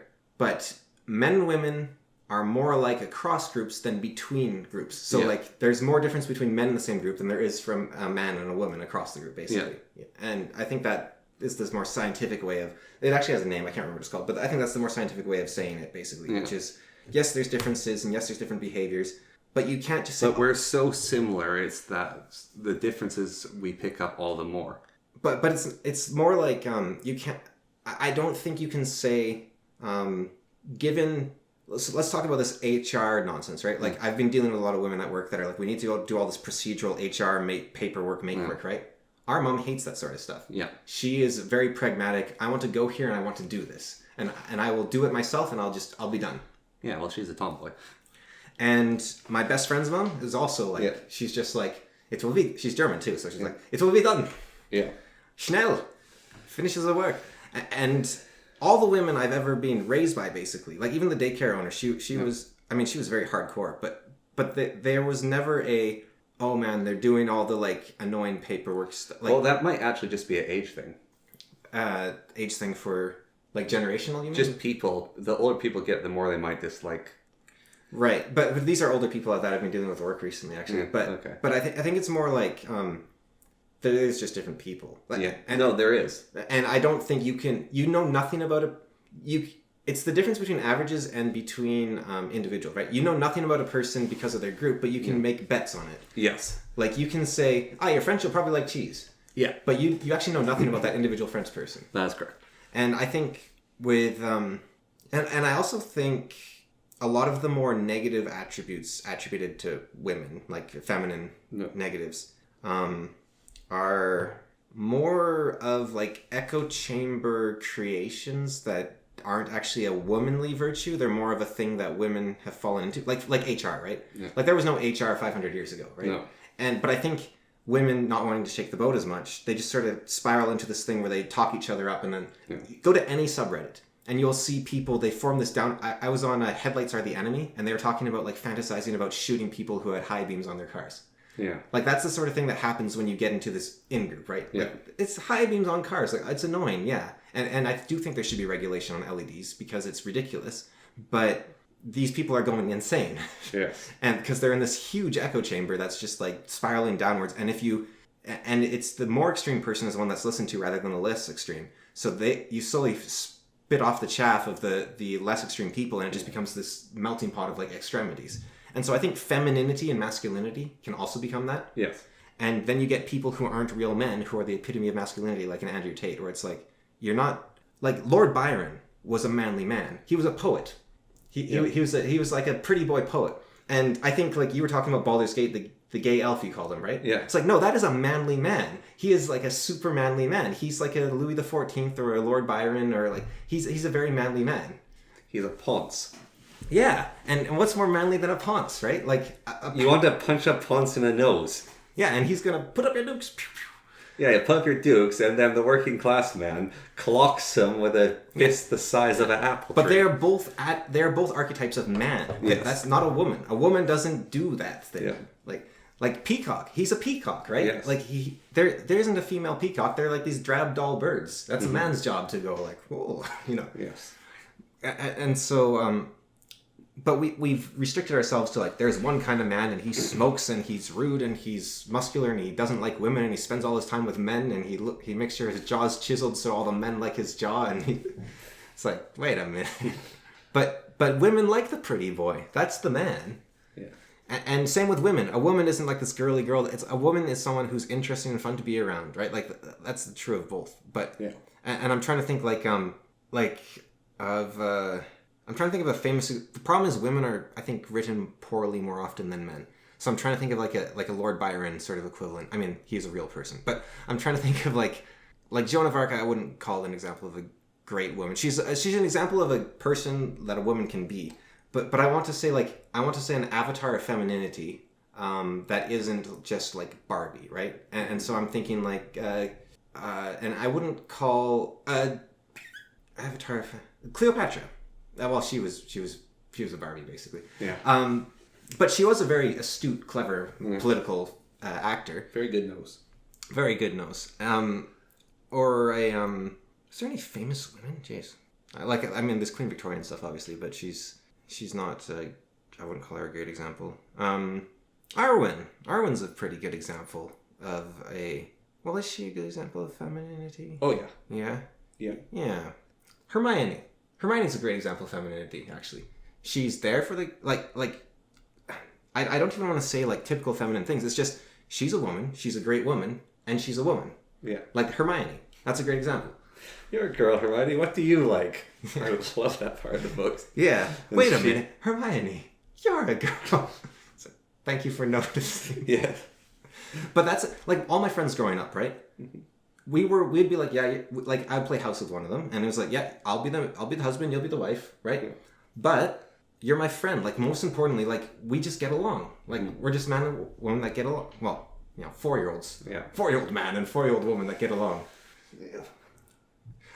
There's this Australian comedy group called the OG Crew, and I think she plays it up a bit, but she's this complete ditz. Yeah. And so they were talking about how, I had this crush on this like 14-year-old girl, and then they're like, what? That's you're a pedophile. I was like, no, I was 14 too. It was like, it's okay if you're a child. And so, okay.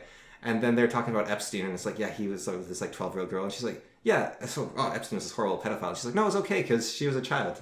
No, that's not how it works. That's not what we meant. Yeah. Yeah. But I think that it's actually crazy to say like women rule the Wild West, because there was women in the Wild West who were doing just fine. Like up here, we didn't have the Wild West so much. We had the Gold Rush, but we had people like Buckshot Betty and Diamond Tooth, Gertie, and Martha Black, and they were just women on the front, and they weren't ruining civilization. They were just part of it, right? I think some people might disagree with Diamond Tooth Gertie, but I think what happens is these clumps of like HR women. They sort of propagate. They're like other women are like agar powder for them, and they're like this disease that like, and so they're the ones that come and like civilize this stuff. Yeah. But I think most women aren't this thing. Yeah. And most men aren't like tyrant kings, right? Like, no. It's but so yeah, I think it's like you can spend too much time away from reality. Yeah. I think, especially now, but I think you always could. Yes. And you forget that people are people, and they don't just match these archetypes, and you'll never fully like the OG Crew's actually a great example. One of their people's like this woke priest, like in terms of she's whenever they say something, they'll look at her and be like, did I sin against the woke God, basically, right? Yeah. Like she's not Christian or anything. It's just like she's their moral center, and she's like this nose ring like woke person, but she can take a joke. She can like, they have a great time with her. They like they poke fun with her, and she'll laugh at the really ribald jokes. It's the same thing, actually. It's the same stereotype that a priest used to have, where the priest would laugh at the ribald joke because he's a human being as well. Yeah. Like have you seen that was the thing with this old Orthodox monk or priest, he's a father, I guess. Yeah. Is there's people that ask questions and make jokes that were blasphemous. Yeah. And the problem was that day, it's really funny because there was also like the super Orthodox priest there who's like the second in command, and his wife, who, no offense to her, but she looked like she was constantly sucking on lemons, and her personality was of that. And so we're having this supper, we're having these talks, and he's like the Orthodox priest who was look at this kind old man. And people were making almost sacrilegious jokes and ribbings and stuff. And it wasn't the priest, but it was his wife, like the of the higher up one. Yeah. She was sort of like glaring daggers at these these rough country bumpkin Orthodox Yukoners for being blasphemous while having the communal supper or lunch with each other. But I think what that shows is that it really isn't it's not even the ideology, right? Mm-hmm. It's just are you a stick in the mud or not, right? Like, and so I think... there's a friend who said, I found a picture of another one of our friends, and it was a steel rod driven into a rock. Because our joke was this one guy was a stick in the mud. Right. It's like, I found a picture of our friend. Well, I think... And that's like the ultimate stick in the mud. We talked about last time, actually, about Himmler, right? Yeah. And Himmler was basically the ultimate stick in the mud. Yeah. Like, so when you were complaining about those, like, people that were voting for the liberals, right? Yeah. You're like, how can you go against everything that's good and whatnot? And it's like, well, Himmler was unbending as well, but maybe if Himmler had just said, you know what, I don't get them, but I'm saying stop being Himmler. You are Himmler. But also don't be Goebbels. Because I was reading about Goebbels' suicide, because you mentioned it. And it's dark and sad. I don't think Goebbels was, like, when I originally learned about him, I thought he was, like, this slimy, like, propagandist, sniveling nerd sort of guy, right? Yeah. And I learned a bit more about him, and it's like, okay, he's, like, this manipulative, like, charismatic, sort of, like, very loyal to the Nazi cause sort of guy, right? Yeah. But I don't actually know if he was even a Nazi. Like, he was just weirdly loyal to Hitler. Yeah. Like insanely loyal to him. He was like a dog. Like, when Hitler planned to kill himself, he put in his will, Goebbels, take your family, take your wife, get out of Berlin before it falls. Mm-hmm. You just got to get out of here because you're my best friend, basically. Get out of here. And you've got a big family. Yeah, you've got 5... Well, he has 7 kids, technically, but he has 5, like, young kids. Yeah. It's like, get out of here. And Goebbels was like, no, I'm dying with you. So Goebbels wrote in his like, his suicide note, essentially, but his memoirs, he said, this is the first and only time in my life I will ever disobey Hitler. Because he's like, I love the man, I would never disobey him, but in this, I'm going to stay and I'm going to kill myself. Yeah. And it's like, okay, fair enough, you're loyal, except... And maybe his wife, agrees with him. But he had, like, 5 kids that were between the ages of, like, 1 and 7. Yeah. Exactly. And he killed all of them. Yeah. Only his stepson lived, I think. And that was because he was a prisoner of war at the time. Yeah. So, Goebbels couldn't get his hands on him, basically. Because his stepson was, like, a hero of the Nazi army, basically. But it's, like... It's messed... Like, he killed all his... Like, you see a picture of him and his family, and he's got, like... He's got, like, 5 adorable daughters. I know. And they're all, like, in these frilly little pink dresses, and they're all, like, crowded around him, and his son's got, like, this war uniform and looks like a war hero. And his wife has, like, a very nice... Yeah, he's got, like, this beautiful wife. And then... But if you look at his wedding... Have you seen a photo of his wedding? No. It's, like, him and his wife, and like, Goebbels... I don't know, that dude... He never He's covered in shoe polish grease in his hair or whatever. He's not a photogenic guy. No. He's not exactly bad looking, but he's like, there's something wrong with his face. Like, yeah, something wrong with his face, something wrong with his hair. Yeah, but he did have a club foot. But like, Hitler is like directly behind him in the photo because Hitler was his best man for his wedding. Yeah, like it's always Hitler. Like it's just like, you're obsessed with Hitler, my guy, and Hitler wanted the best for you. He's like, get out of here. Yeah. And he's, go. I don't need you anymore. And he's like, no, I will stay and kill my daughters. It's so messed up. The, one of the last guys that was alive in the Führer bunker. Yeah. He actually lived until like the 2000s, I think. Yeah. But he was saying, I saw Goebbels and his children go upstairs and I was like, okay. And then I thought about it for a bit and I ran upstairs and it was too late. And he said, it's my biggest regret in my life. Yeah. It's just like, I should have done something. Yeah. And it's like, you got the Nazi having nightmares of like, it's messed up. Yeah. And like, what's wrong with him? It's just like, what kind of loyalty is that? Like, it's weird. But, it's demonic possession. But so you don't want to be Goebbels and be like too loose with like your grasp on what is right and wrong. But I don't think you want to be like Himmler either and have such a rigid grasp of right and wrong that you will do like the most evil things imaginable. No, you want to be Goering, an absolute moron. I think you want to be, well... You don't want to be any of them. But I was just making the joke is Goering was an absolute moron. Well, I'm just thinking of like the middle ground of the Nazis between Himmler and Goebbels is basically like Hitler and Rudolf Hess, I guess. And Goering. And Goering, yeah. But I will say, I like the more I read about each of the individual like high up Nazi members, it was like the Nightmare Squad, like, or the Dream Team if you prefer. But like they were like really impressive people. Like, yeah, except Goering. Well, wasn't he the head of the Air Force or something? Yeah, he was a moron. I don't know too much about him, but wasn't he? He was really good at flying planes. But wasn't it him and Himmler that were basically in charge of the Holocaust as well? Like, no. So the problem with Goering, is he's one of those people who was really, really good at his job, and he got promoted until he no longer was. I see. So he was a really good pilot. Right. But then they just made him like... They made him in charge of the Air Force. Right. And then it's like, he got promoted past his skills. Yes. Yeah. Which is basically, it's a really, I forget what the equation's called. It's like the Thompson level or something. But it's pretty depressing, actually. Yeah. Like, it's basically mathematically certain that people will be promoted until they're useless. Yeah. Because they're really good, so you promote them. But you're not going to like reassess it after they're past the point of where they should. So yeah, so I think I'll give like people like the guy I know that are saying, "Oh, I love Carney." I want to give them the benefit of the doubt in terms of I'm not going to be a Himmler. Yeah. Don't be Himmler. Be a Hitler. We need like I can't wait to finish reading Mein Kampf so I can get your mind off him. So you can just talk about something else, you know, like. I think, I want to read the books I have on the go that I'm going to read next. There's that Atlantis book you got me, of course. So I can be like an Atlantean truther. Yeah. But there's also 1444 or 1414, the year China discovered the world. That book is really cool. And Brave New World.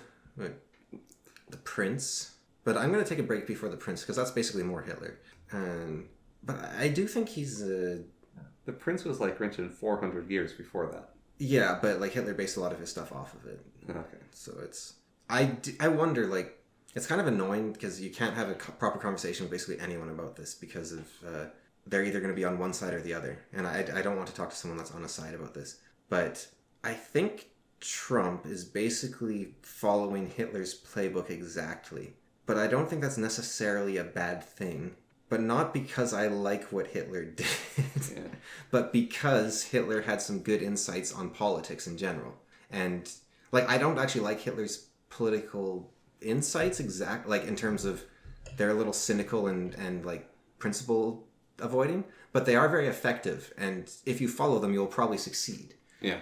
And I think Trump is basically... And I've heard rumors. Did you hear it too, or am I crazy? That Trump would have, like, a copy of Mein Kampf by his bed? Well, I don't know. Because I would believe it, because I think he is basically doing everything Hitler said. Not in terms of, like, the outcomes, but in terms of how to run a movement. Like, I don't think he's doing what Hitler said in terms of, like, you gotta hate the Jews and the French and everything, but in terms of, like, you always have to be on the attack. If the media's attacking you, that means you're in the press, and that's good. You can use that to your advantage. Defeat the people's argument before they get to it. Don't worry about the elites. Nobody cares about the elites. You got to worry about the working class. Like, that's all stuff that Trump is doing, and that's what Hitler said you should do. Yeah. And so I do think he is basically following it, like, step per step. But the problem is, that doesn't mean he's a fascist or a Nazi. No. It's just disappointing. Who, Trump or Hitler? Trump. Oh, both very disappointing people. Honestly, yes, actually. Yeah. It's funny, actually. For different reasons, but yes, both of them are. Like, if you strip out Hitler's rapid hatred of the Jews, and a few other things, like going to war isn't great, but it's like he saw it as the solution to get out of a lot of problems. And his abandoning his principles is the worst thing, I think. Yeah, but it's like Germany was in debt; it was going to happen one way or another. I think one of the funny parts of Mein Kampf is he's like a big fanboy for Mussolini, which is like. His opinion on Mussolini must have just totally changed over the years. Yeah. But he's such a Mussolini fanboy in Mein Kampf. And then World War II happens and it turns out, oh, this guy's useless. Yeah, it's... Never meet your heroes. Well, it's... Like, there's this whole thing of, well, it's hard to keep your promises as a politician because you're saying it to get elected. Yeah. But, like, come on, man. Yeah. No, I was... Like, their whole thing of, like... The suggestion that people should be arrested if they don't follow through their promises. And I was like, but some of them are really hard to do. But even then, like, here's something in Japan that I didn't know about. So the current Prime Minister of Japan, she was called out by a parliament member for treason under one article for how she's letting in migrants and she said she wouldn't. And he said, you're a traitor to the country. Yeah. So if his call out goes through, because he's basically like calling in illegal action of the parliament, if they follow it through to the letter, she'd be executed. Yeah, I think... Because Japan for treason actually still has execution. Doesn't Canada as well? I don't know. I know America does, but... Yeah.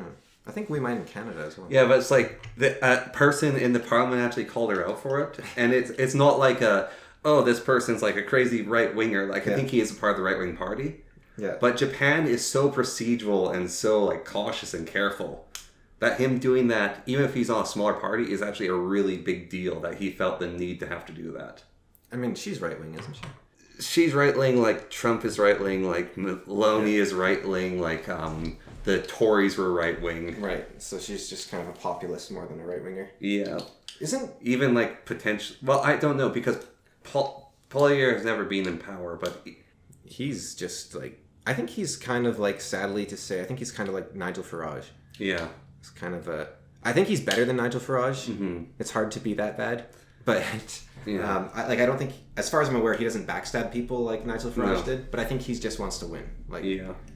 he's like, I'll just say things. And he also wants to keep the businesses happy like every other Canadian politician ever. Yeah, and he wants to keep Canada as it is. Yeah. And one of the problems with the Conservatives in Canada is the Liberals change a whole bunch of things, and then the Conservatives conserve it. I would not even go that far. I think they both change a ton. Yeah. And they conserve each other's stuff. I think they're on the same side, honestly. They're just... It's like the Liberals and the Conservatives against the Canadians. And then the NDP... Well... And the People's Party isn't really an option because it's just a scam. And the Bloc Québécois and the NDP just go along with it. Yeah. And the NDP... the Bloc Québécois even pushed for a lot of this nonsense. Yeah. No, it's just the Greens. The Greens are insane. Yeah, the Greens are insane. But at least they're different. I liked when Elizabeth May was the real leader. Then they had this weird double leader thing. And they had that crazy lady for a while who was... Elizabeth May? No, even crazier. That black lady that took over for a while. Yeah. And then, like, the Green Party had, like, this worst turnout ever. And so they're like, okay, Elizabeth May, can you come back, please? Because this lady just... She just wants to drink wine in her garden.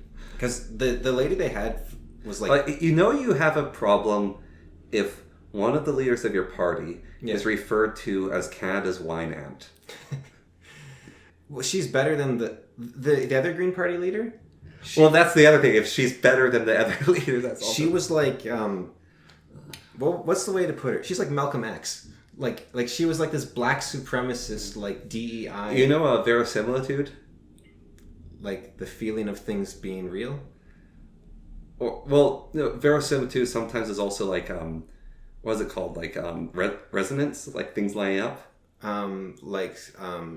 I might be using the word wrong, but like harmonics. Synchronicity? Yes, synchronicity or harmonics. Yeah. Is Canada's national anthem. Yeah. Has a kind of ironic name. Oh, Canada? Yeah. Oh, because if people go, oh, Canada. Well, there could be that. It's like, oh, Canada. Yeah.